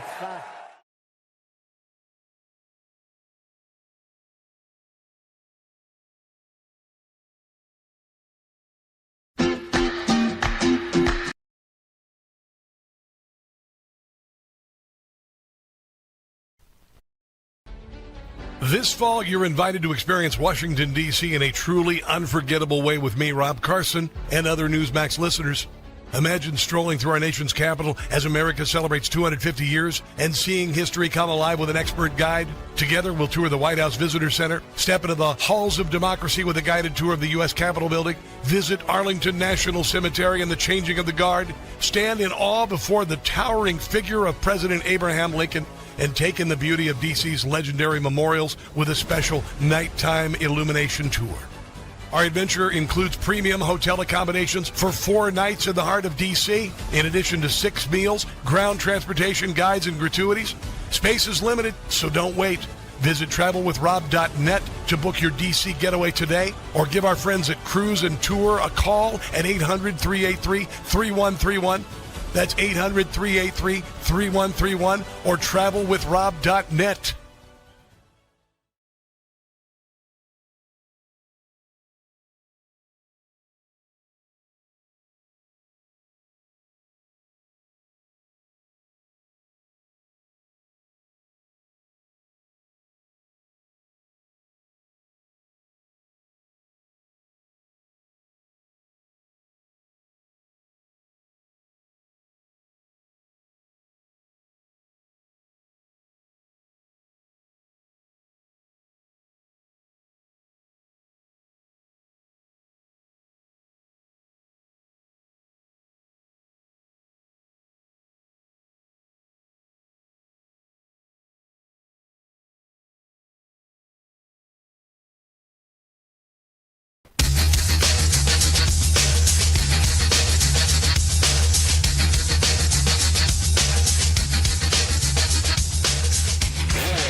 Leave it to the monarchy we liberated ourselves from to preach no kings at Americans all the way from the United Kingdom. We have enough of kings, billionaires, corruptions. You talk different. Doing this in London goes as hard as Abdul from Algeria using a VPN to tweet, "I ain't dying for no foreign wars," like he's blue-collar Bill from Bucks County. But the media immediately had to jump in and explain away why, well, they're actually not hypocrites because they changed the name to No Dictators, which is different. That is Justine Murray, MRC video. I had no idea that they had No Dictators rallies in Europe, which goes to show you that this wasn't about Donald Trump. It's about Marxism and communism worldwide. And they also hate Donald Trump. But the truth is the No Kings rally is about nothing, just like Seinfeld. Joining us on the Newsmax hotline is the woman whose voice you just heard, conservative firebrand, Gen Z, I won't say influencer. You're just really good at what you do. Justine Murray, how you doing today? I'm good, thank you, Rob. I learned from the best. Oh my God! Go ahead. Yeah, I was just saying it's so good to speak with you again. It's good to talk to you again, and we can figure out how we're going to talk. Let me ask you. So I didn't even realize. I went downtown to Washington, D.C. on Sunday. It was kind of interesting, tooling around, and I saw a lot of Vietnam veterans hats, and I heard it was Vietnam Veterans Day. Then I drive by the Washington Monument. On stage, they've got a band playing Lynyrd Skynyrd. I'm like, I thought there was going to be no Kings in all this. So they had a No Kings rally on Saturday, a bunch of these moron hippies about nothing. But at the same time, the media completely ignored the 100,000 people who were in town to celebrate Donald Trump freeing Iran and the possibility of a free Iran. Didn't you find that funny, Justine? Of course, and on top of that, the media didn't cover, and they never do because they don't know how to explain it or break it down, the fact that you had all these lesbianic types on outside the Capitol building waving the flag of the Iranian Islamic regime. But they're preaching about no kings, no dictators. Yeah, just like the greatest tyrant, the greatest tyranny on the planet, aside from maybe North Korea. Yeah, it's interesting because the Democrat Party, I've never seen anything like it. I've never seen a group of people who are so willing to forsake every ounce of morality for the hatred of an individual named Donald Trump. They would rather have women in Iran, another generation of women live in bondage and murder and supplication and all of this. They would rather have the people of Venezuela in darkness and poverty. They would rather have the people of Cuba in the same. They are awful individuals. And this all-consuming hate of Donald Trump has driven them completely insane. Yeah, awful in the sense also of that's an acronym for the affluent, white, female leftists, and it's always them. They're always the ones who you'll see at these protests preaching in the faces of Iranian women. There was actually a viral video over the weekend at the protest in London, and it was this like really smug, uppity European type, just standing there, all pompous and proud, with her pro-Iran flag, and she was preaching in support of the Ayatollah. And this Iranian woman says, "Hey, like I was literally imprisoned by the regime. I escaped. Like you're marching for the death of women here."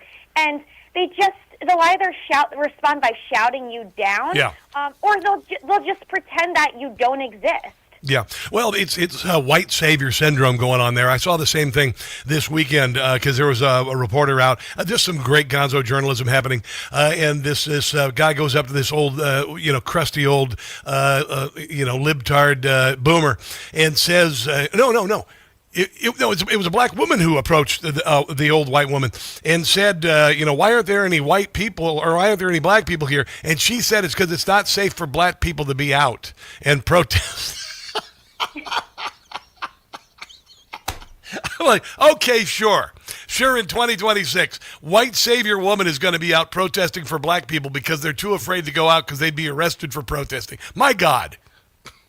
Well, it's the same train of thought when they say, black people, women are too stupid to vote or get voter ID or learn how to do that. We're just all a bunch of idiots according to these very affluent white leftists who, think they're saving everyone else, and only they can be the ones to speak on behalf of everyone else. And if you dare walk off that plantation, well, they'll call you every name in the book. There's videos of black ICE agents and Hispanic ICE agents being screamed at by these angry, fat, he, she, I don't even know what they are. Yeah. But there was one video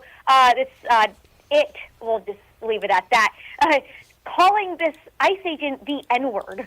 Yeah, I know. It's okay if they do it, I guess, right? But if you do it, no. Did you see the footage of the NDP, the new Democrat Party in Canada over the weekend with the white woman with the looked like she's driving with the doors open on her car with the Hitler hair, who looked like a Nazi from Central Casting? Did you see that this weekend? I thought that might have been part of. They also had a Communist Party meeting in Canada, and we talk about race card as a joke. We're not really a joke, but they actually everyone had a race card or a gender card, and that's how they lined up in order on who gets to speak first. Yes, and it turned out to be a giant argument between all, it of course didn't turn out well because everyone started fighting on who's more intersectional. I'm more of a victim. No, yeah, here, I'm going to play a little audio. Here's some audio from it. Hold on. Thank you, Delegate. Okay.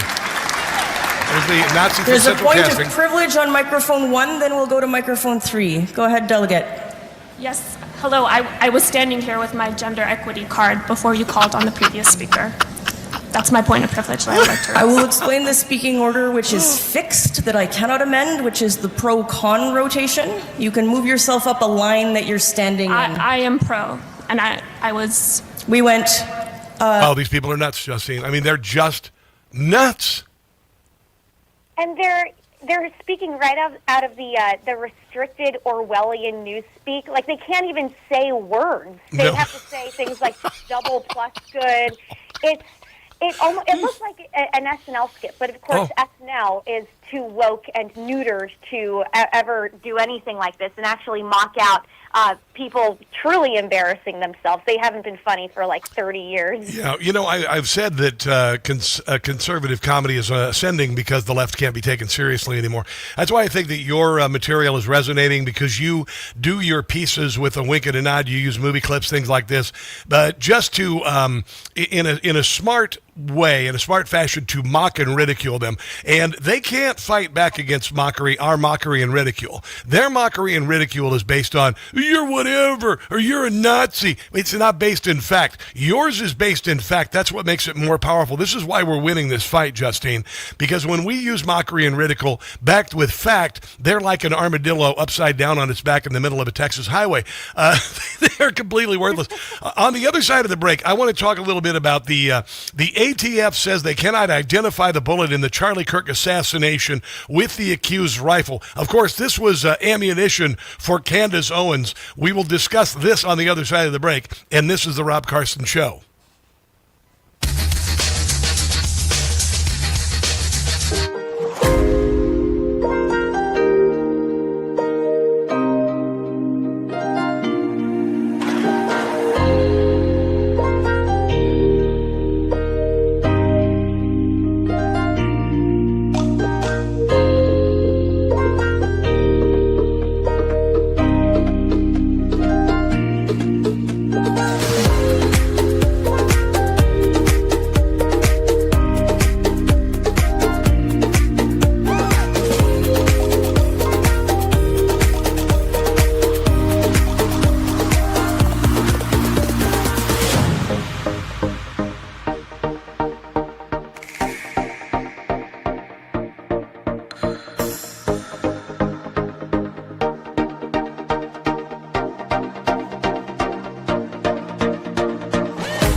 willfully sit on the defense side and say, this person told me that the feds planted the gun. This person told me that the bomb dogs couldn't find it. How can you sit back and pretend that you are like a friend of Charlie Kirk because you're trying to get a patsy put into prison? Like, you guys are completely monstrous and pretending that you're on the side of morality. There was an overwhelming amount of evidence that the feds set this kid up as a patsy. Okay? Everyone in the town, all the local sheriff departments, the SWAT team, they believe that the feds came in and they started lying and they were sending people on wild goose chase and they, said the gun was here and they said it was over there. There was no gun. They didn't want the bomb dogs to go into certain places. That is Candace Owens. She thinks that Tyler Robinson, the alleged assassin, the accused assassin of Charlie Kirk, was set up.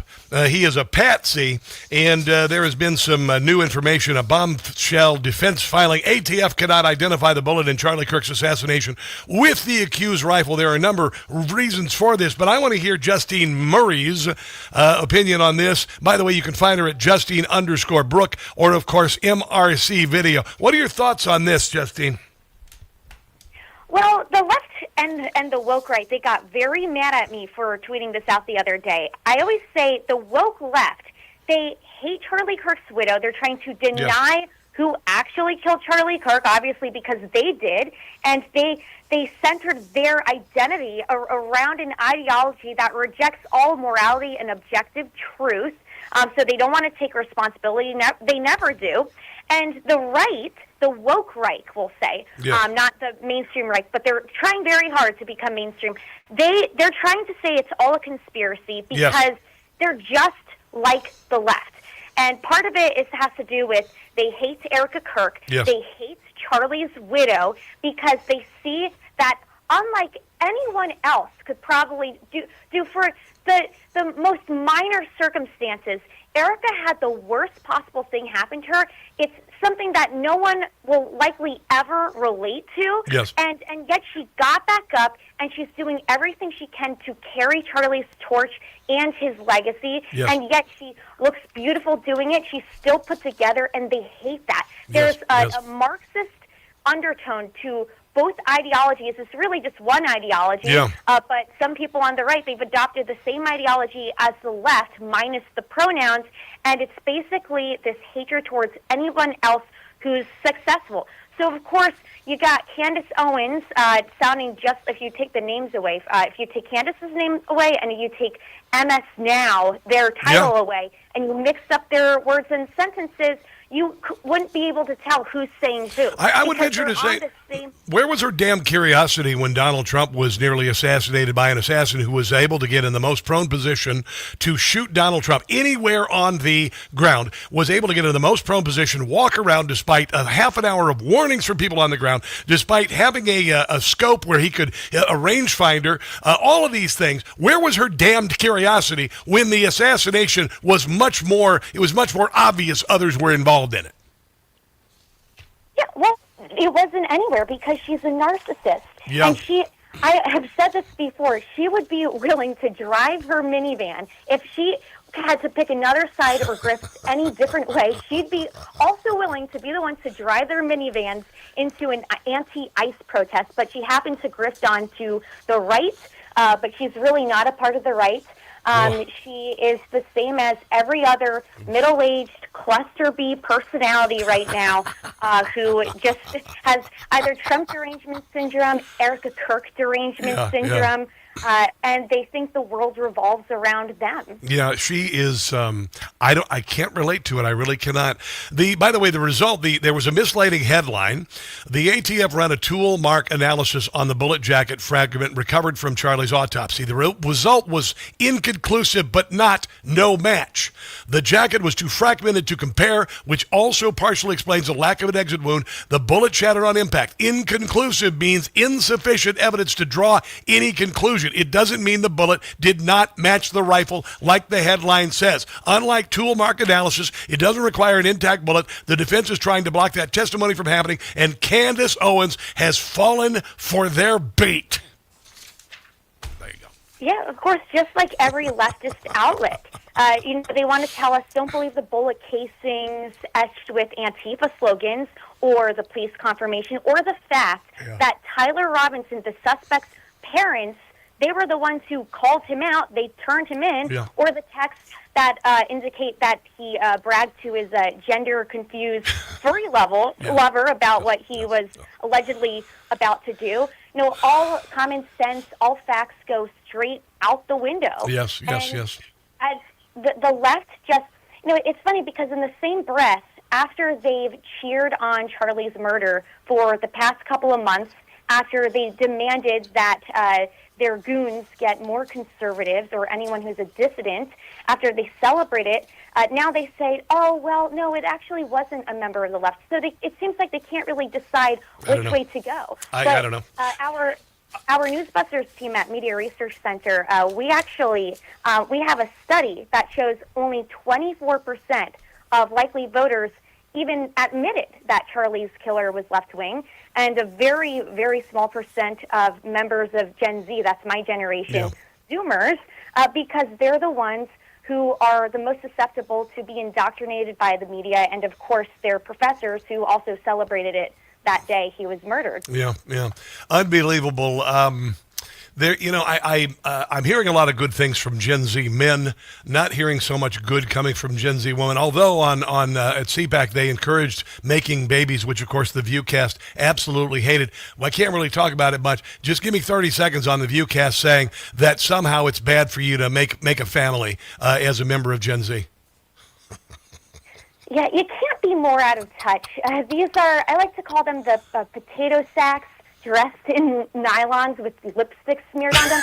That's the entire cast of the squawking, cackling hens of The View. Yes. They hate any other woman who is successful, and not only successful, but shows, like Isabel Brown did, the influencer they were complaining about, shows that you can both have a family and have a really successful career. These are the same witches, we'll call them, who complained that Caroline Leavitt was press secretary, and through all their feminism, I remember Whoopi claimed, oh, well, Caroline Leavitt only got her job because she's good looking. So it's just, once again, pure jealousy. 100%. But these are the same people, the same metropolitan trendy types who actually wrote for in a New York Times article.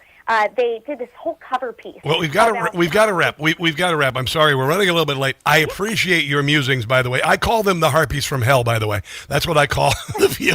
So, real quick, where do people find your work? Go.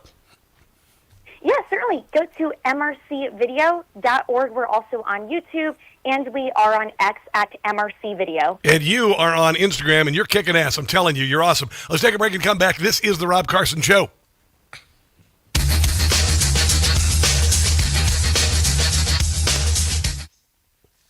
Hi, everybody. How are ya? Look at everybody who's watching. Justine is just fantastic. I love her. I think she's awesome. She's like my daughter. I'm proud of her. I know it sounds weird. I'm proud of her, but she's like 23 years old, and she I've been one of her biggest fans, promoting her for a very long time. So, anyway, yeah. Hold on.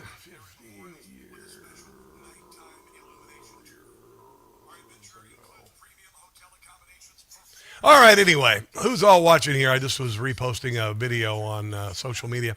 You know, it's interesting. I'm getting a lot of vitriolic idiocy on my different accounts, Instagram and whatnot. And it's actually, it doesn't bother me at all because I'm strong enough as a human being that insults about me, my appearance or whatever don't make a difference. But it's showing that we're reaching a lot more people, and I think it's wonderful. Hello, Hablone and Kenneth Richards. What's going on? And Jamie Billett. How's things in Wild Bill West? You guys are having a great conversation over there. Are you going to come to my trip to D.C. in the fall? I would love to have you guys there. It's going to be amazing. And we're only going to do it one time. This is the only time I'm going to be able to do the 250th year with you guys when Donald Trump's the president. So I hope you'll consider the historic significance of this. It's going to be amazing. All right, let's talk about The View. I'm going to talk about The View next. Hold on one second. I want to talk about The View. I've got a lot of stuff to get to here. Facebook. Vicky Stevens, hello. Prani Yurprachat. Tony Dickerson, you're new. Tony Dickerson. Get some welding glasses. My booty cheeks are white. What? Okay. Okay.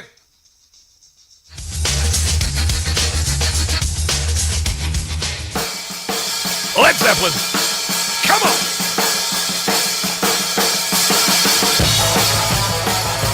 Thanks to Justine Murray for being on the show. She's just terrific. I'm a big fan. I've been, I don't know. To some degree, I guess, mentoring her a little bit by just through encouragement and whatnot. And she's just getting better and better and better and better. She's like 23 years old. Unbelievable. Unbelievable. She gives me hope. She gives me hope for the future. Although I'm not ready to cede the future to millennials or Gen Z because, I'm just in my prime. Thank you very much. Real quick, I love my ghost bed. This morning I slept until 7 o'clock. I never do this. I used to think that sleep was a bother. And I'm not kidding. It was like a punchline. Sleep was a punchline. It's like I'm bothered by it. I wish I might as well just stay up. I sleep so badly. I might as well be working. Then I ordered a ghost bed. It comes rolled up in this box, and I unload it, and it pops up, and it's a full-size queen mattress. It's like 16 inches thick with a pillow top. I'm like, whoa. How did that happen? How did that happen? And then I laid down on it, and I went, oh, my God. The first night, I slept until the sunrise. I've not done that in forever. Last night, when I went to bed, I did not wake up in the middle of the night. It will change you. If you've got another one of those foam mattresses you ordered online, it's like sleeping on the dang sponge in your sink. It's terrible. I didn't realize how terrible mine was because I ordered one when I moved to the apartment, and then I got a ghost bed, and it changed everything. I promise you, and the cost is mind-bendingly low for the quality you're getting, and it's American-made. Ghostbed.com/Newsmax. Ghostbed.com/Newsmax.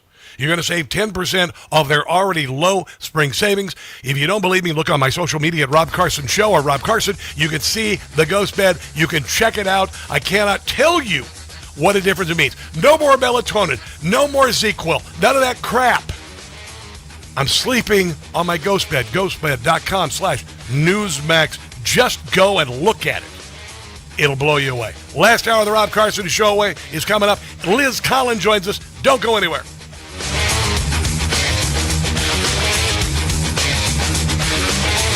This is the right choice for Maryland.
about to hear the most interesting, informative, thought-provoking, and funny show in America. On air and on the World Wide Web. This is the Rob Carson Show. This is the Rob Carson Show. Hour number 3 of the show today. Liz Collin, who is a fantastic journalist from the state of Minnesota, who's been instrumental in exposing all of the fraud up there. And she's just remarkable. She's going to join us at the bottom of the hour to talk about a number of things, including the new reward that Scott Besson is going to give you for turning over, for being a whistleblower. And this is pretty amazing, actually, because people will, instead of being destroyed by Tim Volz or others for whistleblowing, like the FBI whistleblowers were destroyed when they came forward about the cases against Donald Trump that were fraudulent and all of the other things that the FBI did. So this will actually pay people real money, ladies and gentlemen, to blow the whistle on all of these all of this corruption. And you get up to 30% of the fine that is imposed by the federal government when you do that. Liz Collin at the bottom of the hour. Real quick, Los Angeles County saw the largest decline of any county in the United States in 2025. Why? Because Gavin Newsom is the governor, and he's turned it into a crap hole. And Karen Bass is the mayor, and she's turned it into a crap hole. Nearly 54,000 moved out of the LA County area between July 1st, 2024 and July 1st, 2025. The LA County was estimated to have more than 10 million residents as of 2025. The county is down to 9.7. Still a long way to go. Still a lot of people there who, I guess, like to be punished and live in poverty and squalor and, have their houses burned down because of piss poor water management and, all the other garbage that they do there. Oh, yeah, and then, of course, let's not forget all of the hospices that are fraudulent and the billions of dollars in fraudulent hospices that are there. Other California counties to lose the highest percentage of residents include Tulum County, 1.9%, Lassen County, 1.7%. The second largest decline was seen in Pinellas County, Florida. Not sure. Orange County, California, San Diego County, California, Ventura County as well. Also made the top 10 for the largest population declines in the U.S. last year. It's because the Democrat Party knows how to wreck things. They just know how to wreck things. That's how they do it. You ever notice that whenever, like Zoran Mondani won the election in New York, nobody said, oh, my God, I want to move back to New York. No, everybody said, I'm going to move the hell out of New York. Same going right now with Virginia, with Abigail Scamberger as the governor. A lot of people are already leaving. Boeing has already left. They've gone to St. Louis. And this is what the left does. They ruin everything. They're like the aliens from Independence Day. They really are. They're like the aliens from Independence Day. Oh, you know what? I think we need to talk about the harpies from hell. God darn it, I did it again. They sound a lot alike. I apologize. I meant The View. So, the harpies, the View cast. Let's do a View update. Pick a little, talk a lot. Pick a little, talk a little. Cheep, cheep, cheep. Talk a lot. Pick a little more. Pick a little, talk a little. Pick a little, talk a little. Cheep, cheep, cheep. Talk a lot. Pick a little more. Pick a little, talk a little. Pick a little, talk a little. Cheep, cheep, cheep. Talk a lot. Pick a little more. Pick a little, talk a little. Pick a little, talk. Cheep, cheep, cheep. Talk a lot. Pick a little more. Pick a little, talk a little. Pick a little, talk a little. Cheep, cheep, cheep, cheep, cheep. Some would say that's sexist. And then you listen to Whoopi Goldberg's voice and say, no, it's not. No, it's not. They're real mad because some women at the CPAC convention said that maybe having babies was a good thing. All right, maybe having babies is a good thing. I mean, we're seeing what's happening with populations like Somalians or radical Islamists in Great Britain. They're making a lot of babies, like 8 per family, versus the uptight British over there who aren't having babies. And consequently, this is what happens. See, because you got to kind of do this thing called breeding to keep the population alive. It happens with all the animals too, the little bunnies and the little birds and stuff. Maybe you didn't have this talk when you were kids because you think a girl can have a penis. I don't know what the deal is. I don't know what the problem is with you guys. But anyway, The View is very mad that they suggested having babies. I don't even know how to explain this. Again, how is it sexist with her voice? Sorry, but I'm going to tell you what happened. The Conservative Political Action Conference, known as CPAC, wrapped up this weekend, and conservative activist Isabel Brown had a message for her fellow Gen Z women. Yeah, I think it's pretty cool, actually. Who reportedly... I loved being a father. That was the best thing that ever happened to me was being a father. They are the least likely... Husband was number one, but, that kind of... went south. Group in America to get married and have kids. But I want you to see this. Okay. Clip. If you're not encouraging your children to grow up and have the courage to get married and have kids, more kids than they That is scandalous. How dare she could say that? They can afford before they think they're ready. It is high time to start. It is these choices, like deleting our dating apps and quitting birth control pills and saying I do at the altar, that ultimately trickle down into the political policies that we will see save our country. Wow, that's pretty outrageous that you'd want to get married and spend your life with somebody and raise a family. It is. That is pretty grotesque stuff. I think it's just really reckless. It's reckless. Now, this is the same, by the way, this is the same mindset that caused at least 30 million black babies to get killed in the womb since Roe v. Wade. Because they're going to make it seem like babies are a burden. They're going to make it seem like it's reckless to not to have a baby, considering how expensive childcare is. It's the same kind of mindset that ushered in the Chinese one-child policy where baby girls would be left on the roadside to die from exposure. To be suggesting that people should have children when you now know in this country there's this affordability crisis, and for a two-person household, a married household, you need over $400,000 for child care. Over $400,000. Then how in the hell are there trailer parks in the South? There's families there that have 3 or 4 kids in them. Most people don't make over $400,000. So she's advocating for people to be born into poverty, people not being you'd be much better off just aborting those babies. See what I mean? Able to feed those children, people not being able to educate those children, and people edumacate. It's edumacate. People not being able to house those children at the same time when this government is cutting all of the services that would allow people to have families and big families. Why would you have a baby if your government can't pay for it? What the hell? Did I tell you? It's exactly like China's one policy. It's the exact mindset of the Great Society that Lyndon Johnson brought in, and then, of course, Planned Parenthood actually committed the genocide. Pick a little, talk a lot. Pick a little, talk a little. Cheep, cheep, cheep. Talk a lot. Pick a little more. Pick a little, talk a little. Pick a little, talk a little. Cheep, cheep, cheep. Talk a lot. Pick a little more. Pick a little, talk a little. Pick a little, talk a little. Cheep, cheep, cheep. Talk a lot. Pick a little more. Pick a little, talk a little. Pick a little, talk. Cheep, cheep, cheep. Talk a lot. Pick a little more. Pick a little, talk a little. Pick a little, talk a little. Cheep, cheep, cheep, cheep, cheep. Although with Whoopi, it's more like, pick a little, talk a little, pick a little, talk a little, cheep, cheep, cheep, talk a little more.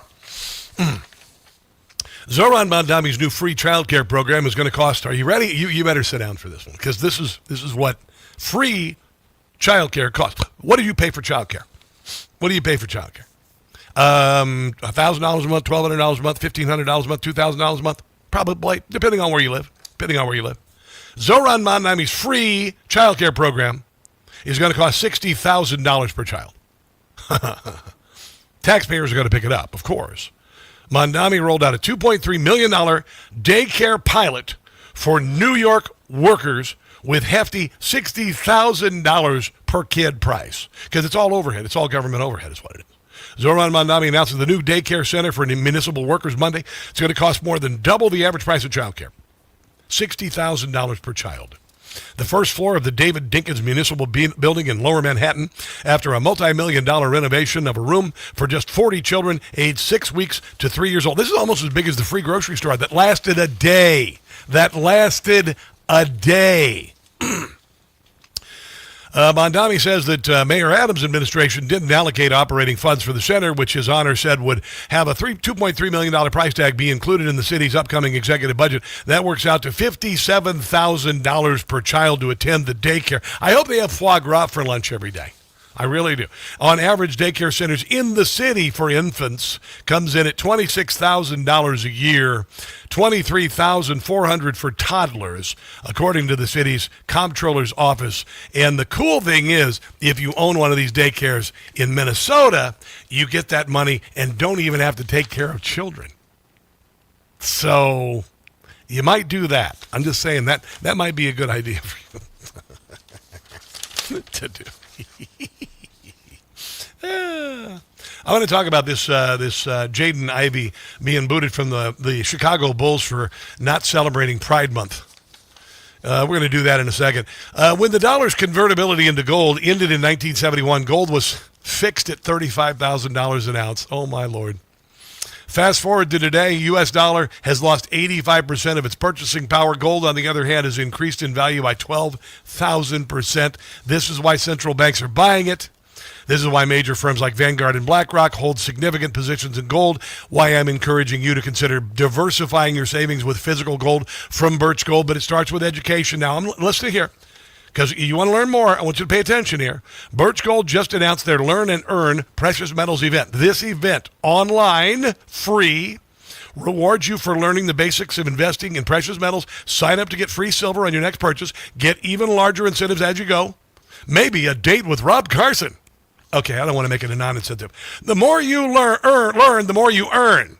But you must act now as this special event runs through April the 30th. The dollar lost its anchor in 1971. You don't have to lose yours. Text my name, Rob, to 989898 to join Birch's Learn and Earn Precious Metals event. Okay, so Rob to 989898 for Birch Gold's Learn and Earn Precious Metal event. It ends on April the 30th, so get her done. Go to text Rob to 989898 for Birch Gold. Let's take a break and come back. This is the Rob Carson Show.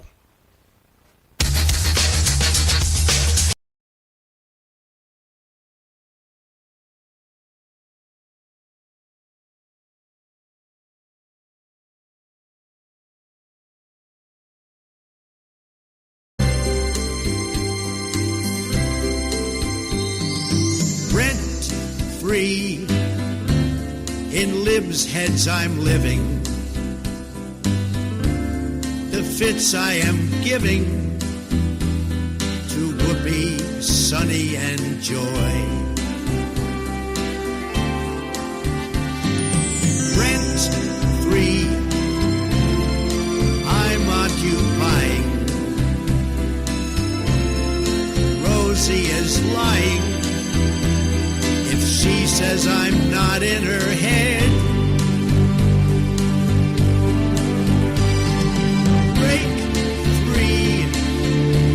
They simply can't do it. When you get down to it, they have TDS real bad. Hatred, just watch it as it spreads, because inside their heads I live.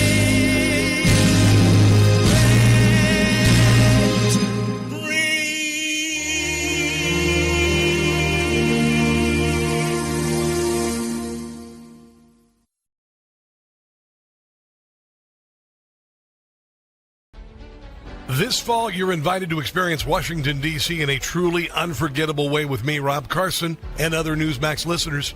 Imagine strolling through our nation's capital as America celebrates 250 years and seeing history come alive with an expert guide. Together, we'll tour the White House Visitor Center, step into the halls of democracy with a guided tour of the U.S. Capitol building, visit Arlington National Cemetery and the changing of the guard, stand in awe before the towering figure of President Abraham Lincoln, and take in the beauty of D.C.'s legendary memorials with a special nighttime illumination tour. Our adventure includes premium hotel accommodations for 4 nights in the heart of D.C., in addition to 6 meals, ground transportation, guides, and gratuities. Space is limited, so don't wait. Visit travelwithrob.net to book your D.C. getaway today, or give our friends at Cruise and Tour a call at 800-383-3131. That's 800-383-3131 or travelwithrob.net.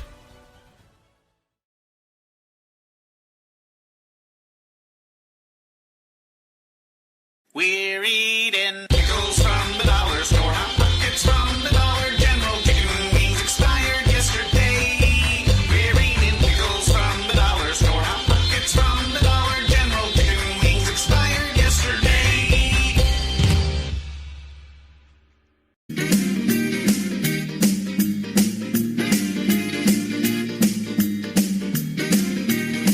Well, I'm gonna pay a visit. I'm headed to the Everglades.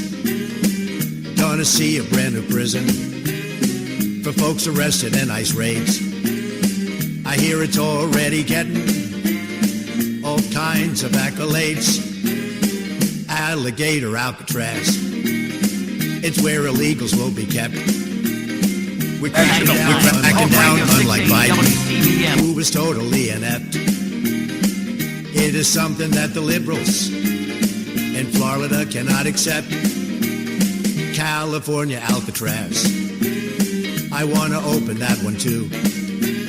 Just imagine the hard time that real criminals will do. Alligator Alcatraz, I'm gonna take a tour of you.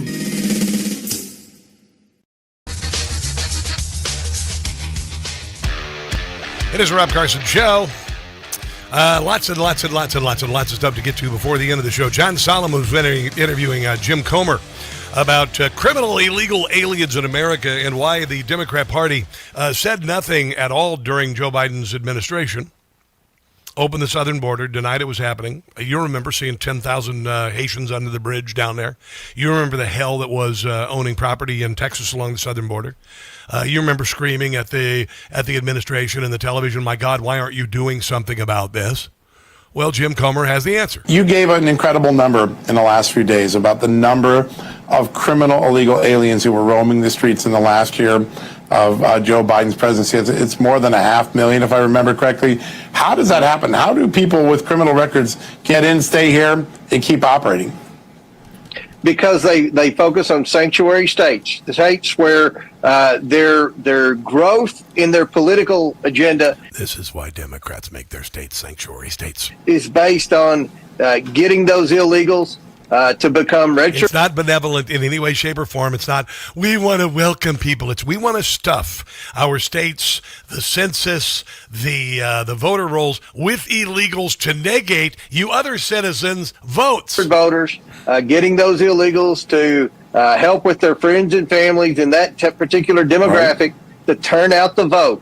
And you've got massive amounts of illegals in blue states with blue governors who all look in the mirror and see a future president of the United States, and they don't want to do anything about it. That's why they are getting their liberal base all jacked up over ICE. That's why they've shut the federal government down for 50 days, because they don't want ICE to come in and apprehend the criminal illegals. They know the border's already secured. They're hoping that we'll get a Democrat president in 3 years and they can reopen the border just like Joe Biden had it. But in the meantime, they don't want ICE to go in and apprehend the illegals. It's pretty evil, actually. I mean, really, really, really evil. Your Democrat Party is evil.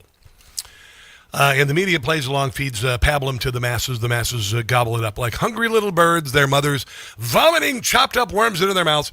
Here is Ed Henry from Newsmax talking to Harmeet Dillon about cleaning up the voter rolls and how Democrats are willing to not only see people murdered, but also insult certain groups of people with regard to getting an ID so illegals can actually vote. Democrats like Booker told us for years that there were no illegals voting in America, but if you're shrinking the rolls by 5 to 10%, A, seems like there are some illegals on those rolls. Because they are. And B, are very accomplished women like you so clueless that you can't figure out how to get a photo ID? I'm just curious. Yeah, no, I mean, this is not really a problem for any American. Every American can go and get an ID. It's really not difficult. And in fact, over the years, there are no citizens of the United States who don't have ID. They don't exist. The only people who don't have proof of citizenship are people who aren't. States that have required ID to vote have also made it free for people to be able to get IDs at the state level. So this is a red herring. It's just kind of fake scaremongering. And you're correct about the second point regarding illegal aliens on the voter rolls. We've only been able to cleanse, with the help of cooperative states, between 55 and 60 million voter records so far, but we've referred tens of thousands of potential illegal aliens to our federal officials to further investigate. And now every time you have one of these cases, you want to make sure you're interviewing people and making sure there isn't a common name or something like that, so we aren't going after the wrong person. But once we're through with that, I think you're going to find there are quite a few people who are on the rolls illegally. Yeah, this is why the Democrat Party wants to shut down the ICE, by the way. ICE, among other things. They started calling ICE Nazis a couple of years ago. And again, they're not afraid of suffering. They're not afraid of, for instance, people who work for the DHS, different agencies, not only just TSA, not getting paychecks. Here is Bill Malugin talking about those people. Is the fact that ICE and CBP civilian support employees are not getting paid right now. Yes, the frontline ICE and CBP agents are getting their paychecks via the One Big Beautiful Bill, but the thousands of crucial non-law enforcement support personnel that these agencies have are not getting paid. Think of the people who work the computers, put gas in the cars, work in the public affairs offices, etc. I've gotten to know a lot of these folks over the years. Yeah, it's unbelievable the suffering that the Democrat Party is causing, and it's the Democrat Party that's doing it. Donald Trump just signed an executive order to make sure that ICE agents were paid. If he really didn't want them to get paid, he could just leave it alone because it's working perfectly. We're not stupid. Here is Bill Malugin. On top of all of this, the members of Congress decided to take 2 weeks off. As you mentioned, they gavelled in, they gavelled out, and they adjourned until Thursday. There was some thought that maybe Lindsey Graham was seen at Disney World with a bubble wand in his hand.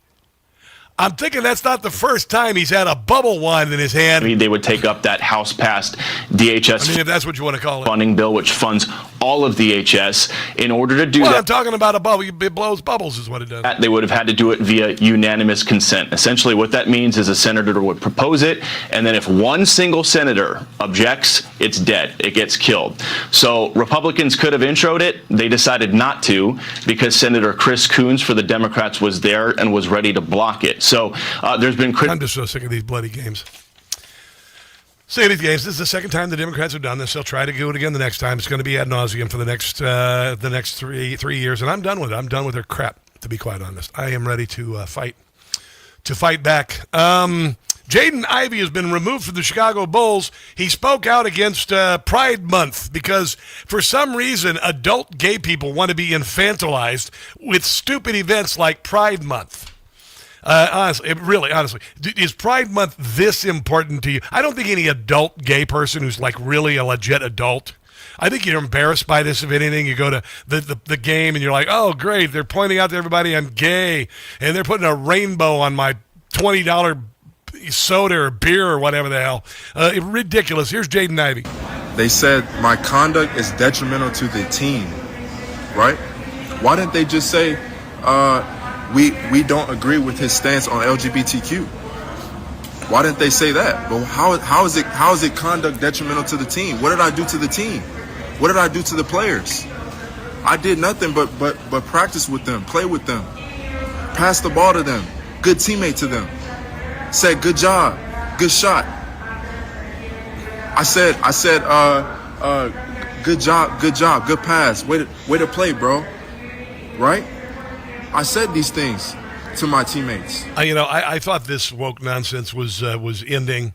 I don't know the whole story about this, but it sounds like this was the final straw for the Bulls because he was talking out against Pride Night like that's important at an NBA game. I mean, honestly, it's the same thing with a hockey game the other night. I think it was the Rangers, and everybody said, why are you doing this? It's just stupid. Honestly, it's just stupid. And it is, honestly, it's virtue signaling for young people who are otherwise not particularly exceptional in any way, shape, or form. They can suddenly claim to be the opposite gender to get the attention that they need because they're so lame. And then for the real adults out there who are gay, they roll their eyes and go, oh my God, I can't believe that I can't just live my life without somebody infantilizing me because I'm gay. Honestly. How about just play some basketball? My Lord. Let's take a break and come back. We've got the great Liz Collin next. Don't go anywhere. Hey guys, it's Carson for Quince. Winter is over. I'm putting away the layers, the vest, the tweed jackets, getting out the shorts and the light linen shirts. Quince.com is where I refresh my wardrobe and pare down the old, tired, lower quality stuff that I've held on for years. Quince makes high-quality, everyday essentials using premium materials like 100% European linen and their insanely soft, flow-knit activewear fabric. Their men's linen pants and shirts are lightweight, breathable, comfortable, basically the perfect layer for spring. The pants strike the right balance between laid back and refined, so you look put together without trying too hard. The best part is the prices are 50 to 60% less than similar brands. Quince works directly with ethical factories, cuts out the middleman, so you're paying for quality, not brand markup. Everything is designed to last and makes getting dressed easy. Go to quince.com/Newsmax for free shipping and 365-day returns. Now in Canada, quince.com/Newsmax. That's quince.com/Newsmax. Free shipping and 365-day returns. Quince.com/Newsmax.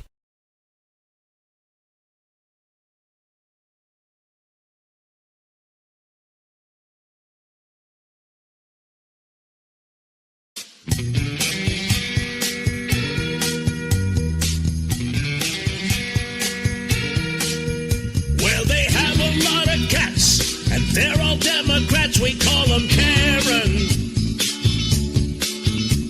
They have a whiny voice. They are all pro-choice and mostly barren. They're cat ladies. Whoa, whoa, whoa, they're cat ladies.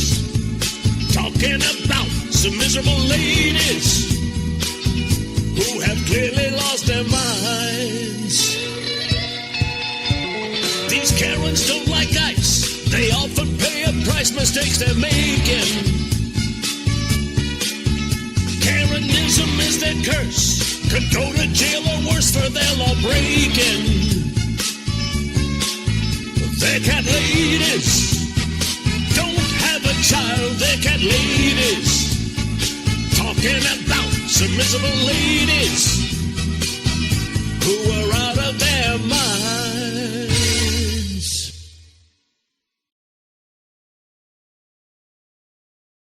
Hey guys, it's Carson. I just got a ghost bed. Yeah, no, pay attention here, because I've been sleeping on a foam mattress since I moved to the Washington, D.C. area, which is like sleeping on the sponge in your sink. Ghost Bed doesn't build mattresses like furniture. They build engineered sleep systems. Their beds are serious health equipment. Beds designed for relief and recovery, not looks, not fluff. Your body should be healing while you sleep, not fighting for comfort. I have been sleeping past 7 in the morning on my Ghost Bed. It's unbelievable. If you wake up stiff, you toss and turn, if you sleep hot, even reaching for a pain reliever before bed, hoping tonight will be different, that's not aging. It's your mattress talking. Another great thing I love about Ghost Bed, you get 101 nights to try it at home. If you don't like the difference, you can send it back risk-free. Ghost Bed is offering my audience their lowest prices of the season, plus an extra 10% off. Go to ghostbed.com/Carson. Use promo code Carson. That's ghostbed.com/Carson. Promo code Carson. You are going to love your new Ghost Bed.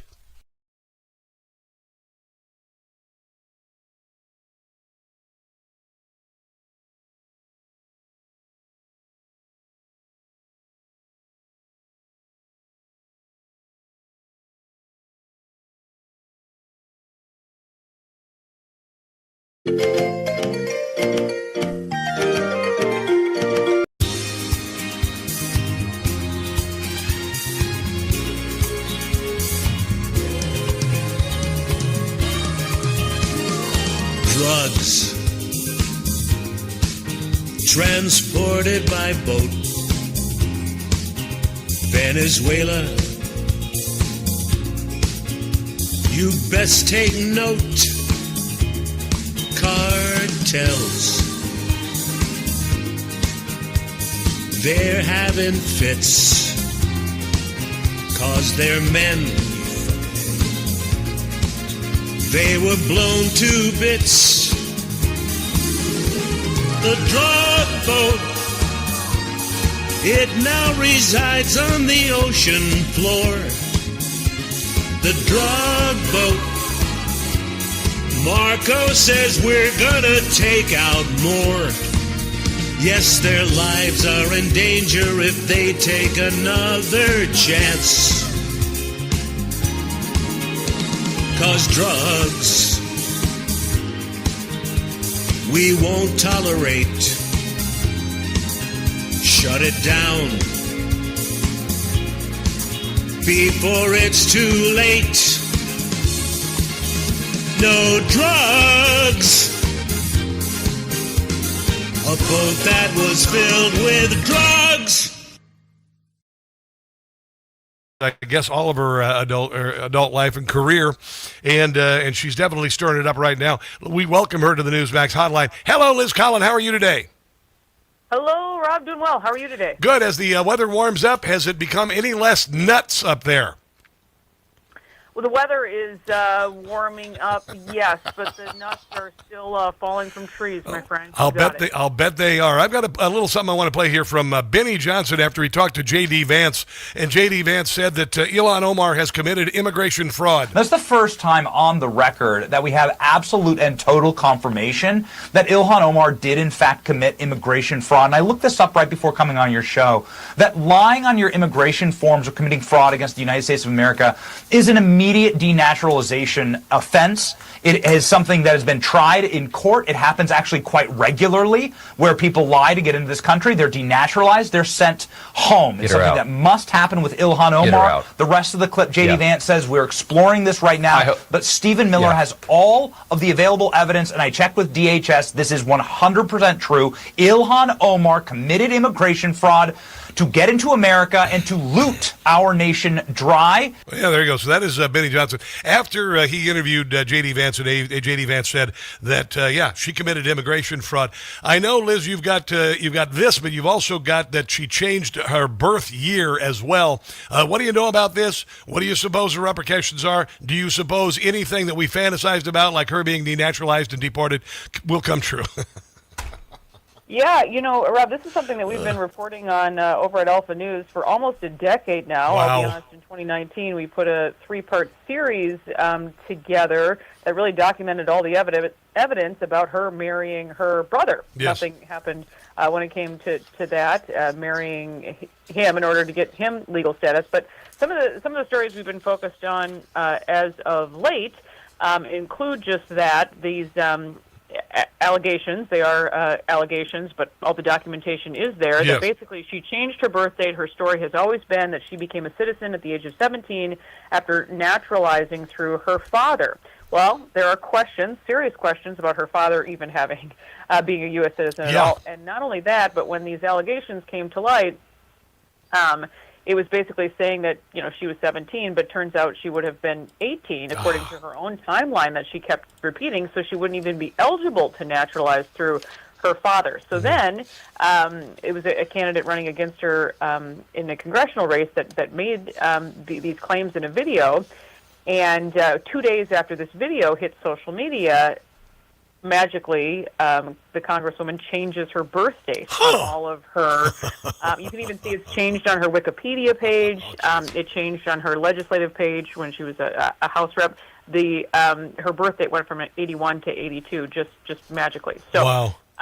That's really quite the story. But you're right. This is the first time the Vice President really acknowledging, like, hey, yeah, she committed immigration fraud. Now it's just a matter of what are they going to do about it. Well, yeah, exactly. It's interesting. You would think that Tim Walz would lay low, considering that he's under the microscope for all of this massive fraud in the state of Minnesota, and it went all the way up to his assistant. So there is no way on God's green earth he didn't know about it. And then considering the number of whistleblowers who were shot up and taken down or driven completely out, like Scott Stillman, by the way, he brought this up in 2017.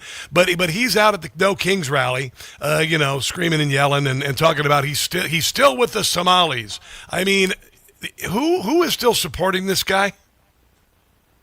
Well, I think he realizes that not very many are, which is why he dropped out of the race, and he's to be done. But he's still running his mouth until the very last moment he's in office. That's for sure. But yeah, just really repulsive remarks he made this weekend. He wasn't the only one, but I guess at this point he has decided that he has nothing to lose. There is, these ongoing federal investigations into his involvement with fraud, a DOJ referral that we're aware of. So we'll have to see what comes of that. But I think it's hard to argue. Congresswoman Omar seems to have known about this as well. There's an awful lot of them, and it has been kind of out in the open for such a long time. Actually, I just recently interviewed another whistleblower, Joe Bakke is his name, but he spent many years with the state, just talking about how it's sort of baked into these policies like a grant, for example. Minnesota gives out billions of dollars in grants every year. And right in the policy, as he walked us through on my podcast recently, it says you have to give them a heads up, for a site visit. You only have to basically audit 1 quarter out of 8. So their financials only have to look good for a short period of time. Just all of these things that it doesn't seem, it's sort of designed for fraud. There's a lack of guardrails in place right in the policy. You would think that the average Minnesota would be very, very upset about it because there are a lot of hard-working people in the state of Minnesota. You look at northern Minnesota, all of the manufacturing, all of the farming up there, people who live, paycheck to paycheck if they get a paycheck at all, and you've got people who are opening daycare centers with no children who drive Bentleys. I mean, it really is. It is just ridiculous. Let me ask you this. Has it started to impact some of the fraudsters? Are these daycares going out of business? I've heard, Jacob Fry, who, by the way, has been off the national radar. He's not been saying anything lately, but he was complaining about, these Somali businesses are suffering and all of this. Have these places that have the autism centers, the adult transportation centers, the whatever, are they closing down? Yeah, you really saw, I think this whole anti-ICE thing was a smokescreen for fraud. They wanted to hide this for as long as possible, and now Mayor Fry has gone away again because he can't keep talking about the big bad ICE agents that came to town, but and enforce the law. But what's interesting is, I'll just give one example because there are many programs that have been put under the microscope and many that have they've stopped funding altogether. Yes. One being this autism program. So they have to basically reapply in order to get money, and they had hundreds of these autism centers that were open in Minnesota, and so far 6 have reapplied. Well, it must have been a miraculous cure. Yeah, I mean, it's really amazing how it went from every child having autism to very few again. Liz, does this make you wonder? Does this make you wonder if because we had a massive increase in autism cases, and listen, I see more autism than when I was a kid. But you got to kind of wonder if this affected the national, percentages of children who actually have autism, because so much of it was fraudulent. Did you ever think about that? Oh, absolutely. I mean, and they've also said the state was doing their own investigation, and they found that people were basically paying people to not only to diagnose, but to refer other people for kickbacks. So they were finding people were paid, they were getting kickbacks from Medicaid money. And then the state said, "Oh gosh, we didn't know that was something that we should, pass on to the authorities." So they never did. Wow, unbelievable! And meanwhile, if I get one referral for my gym membership, I got $5 off. Yeah. I need to just pretend like my children have autism. Liz, can you hold on? I want to talk to you about the rewards being offered by Scott Bessent. If you think that's going to have an impact on what's going on in Minnesota as well as other things, could you hold on, please? Sure thing, yep. Absolutely awesome. Liz Collin, go to Twitter at Liz Collin. Alpha News, by the way, is where she's from. Let's take a break and come back. This is The Rob Carson Show.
WCBM.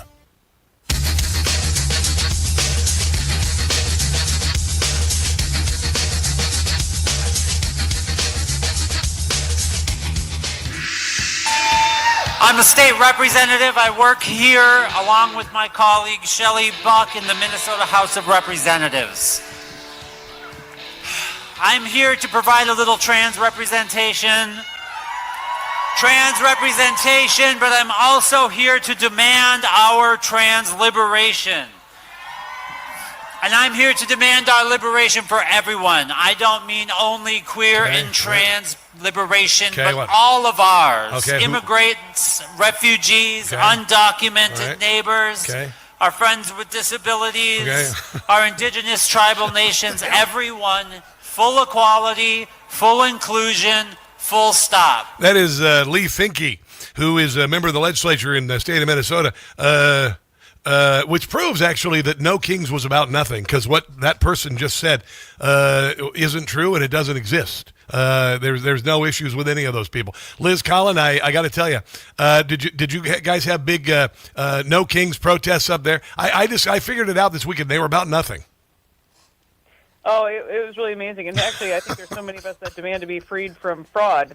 We didn't see any speeches related to that. Actually, it was amazing to see, Rob, the local media went to work probably unlike I've ever seen them before, which is really saying something, but just this breathless coverage the week leading up to the, No Kings rally. Oh, my God. And they were saying, they expect 150,000 people. And my sources within law enforcement said, yeah, it's probably about 50 or 60,000. But then we had the media saying, organizers say 200,000 people attended. I mean, just like, absolutely crazy. But yeah, some of the speeches were quite something. Well, and then you'll be shocked, but there was just mountains of trash left behind. After the rally. So really, imagine from the people who set up Chaz zones and all of that. Oh my God, it's just crazy. Just honestly ridiculous. Did the local media cover the fact that George Soros and Neville Singham and 500 NGOs are funding all these protests? Did they touch on that? No, they didn't. Of course not. And actually, none of the sound bites that you featured on your show so far from Walls Really Thinking, none of those made it into the local news. Isn't that amazing? But, I swear to God, when I was in Minnesota doing morning radio, nothing like this. CCO, there was the NBC affiliate with Paul Majors over there, KCTV5, none of that. And I guess they are completely woke, including your old news organization, WCCO. They're the worst of all, I think. Yeah, I think they may be the cream of the crop as well. And this one, I think, and I actually don't even really watch it, but then you obviously do see it online, and I'm like, I can't even believe this is a headline. It's clown world. And, in the commercial break there, I wanted to get these numbers in front of me. I thought it was good for your audience to know when it came to the autism program, Rob. So the program paid out $1 million in 2017 when it started. By 2024, it had paid out over $220 million. So it grew by 3,000% here in Minnesota. And nobody noticed that. Isn't that weird how all of the watchdogs, including your Keith Ellison, who oddly enough was a financial partner with Ilhan Omar's husband. Isn't that kind of weird how that happens? Yeah, the connections, and I mean, again, they date back a long time here. This is why I think that Tim Walz is not have any value at all. He has no money in his 401k. I guess he thinks he's just getting it taken care of. I have no idea. Let me ask you this. As far as this new reward system, Scott, the Treasury Secretary has come up with, he's saying up to 30% of the fines against these people who commit acts of fraud. Do you suppose this will end the blocking of whistleblowers that has occurred, particularly in Minnesota, for the last 10 years? Yeah, I think it's really smart. It was yesterday the Treasury Secretary Scott Bessent announced, I think on Fox News. But that's where I first saw it. Mm-hmm. Just saying, okay, if you have credible evidence of fraud, come to us, because it's been just a disaster here with so many lives wrecked for anybody trying to actually do their jobs and bring this to light. the retaliation for being a whistleblower. So we have been overwhelmed for years, frankly, with all of these tips about fraud. So I know people are willing.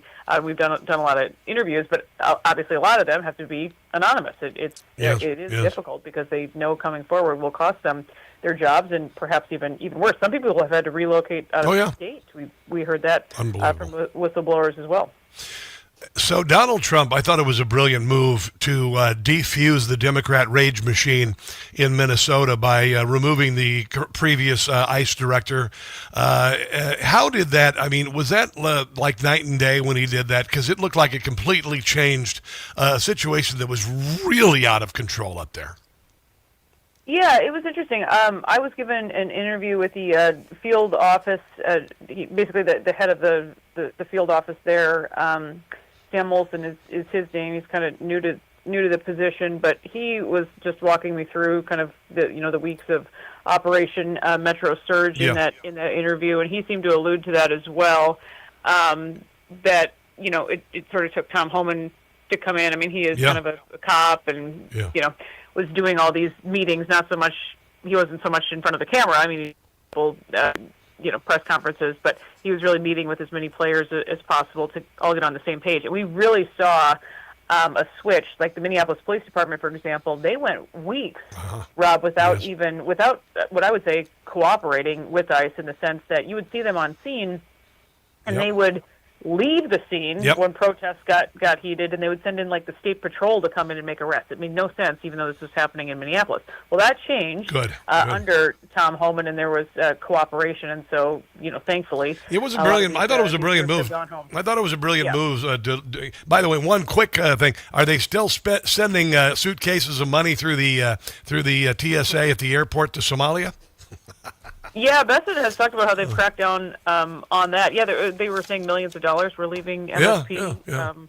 Every week they have cracked down on that. Good deal. I've just seen some. Yeah. Well, I can see why you stay in the Twin Cities area as a journalist. As a human being, I don't know how you do it, Liz.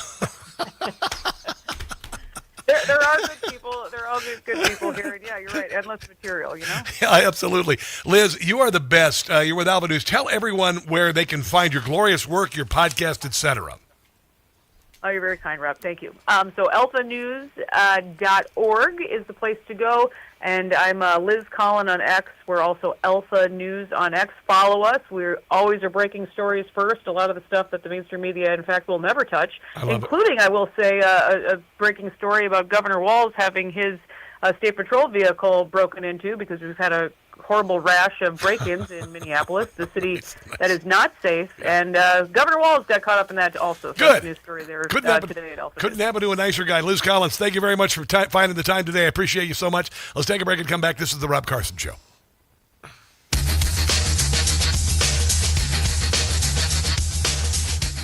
Texting enrolls you in Oracle. I lived there 5 years. I would never move back. And I moved, when I moved, it was just the weather. I mean, the weather was, you would never experience winter. Minnesota winter it's a whole different ballgame. It's brutal. It's brutal.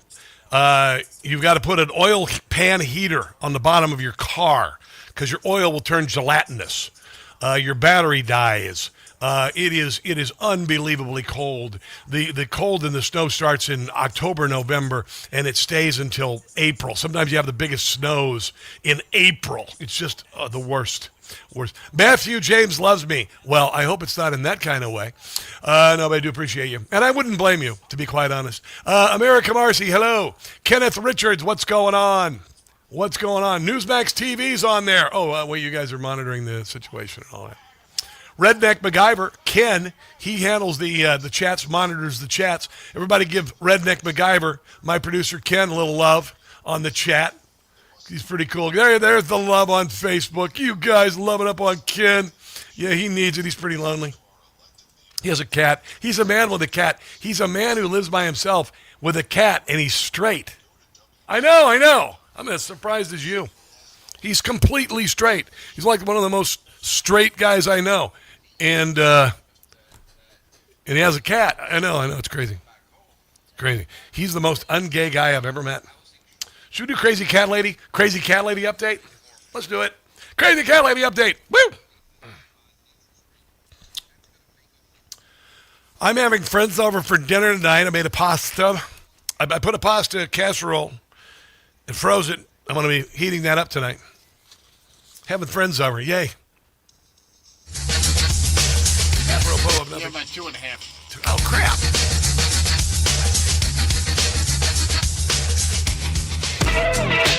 Come on. It's the Rob Carson Show. I was going to do Crazy Cat Lady update. Yeah, I'm going to do a Crazy Cat Lady update. Here is a crazy white liberal cat woman saying that she's going to kill Trump supporters and Trump with a shotgun. Count your days, presidential party. If I see any one of you and I know who you are, I'm not going to have to say it out loud. I know. If I see any one of you and I have a loaded shotgun, I'm putting it between your eyes. It starts with Trump first, obviously, and then it goes down the line of power.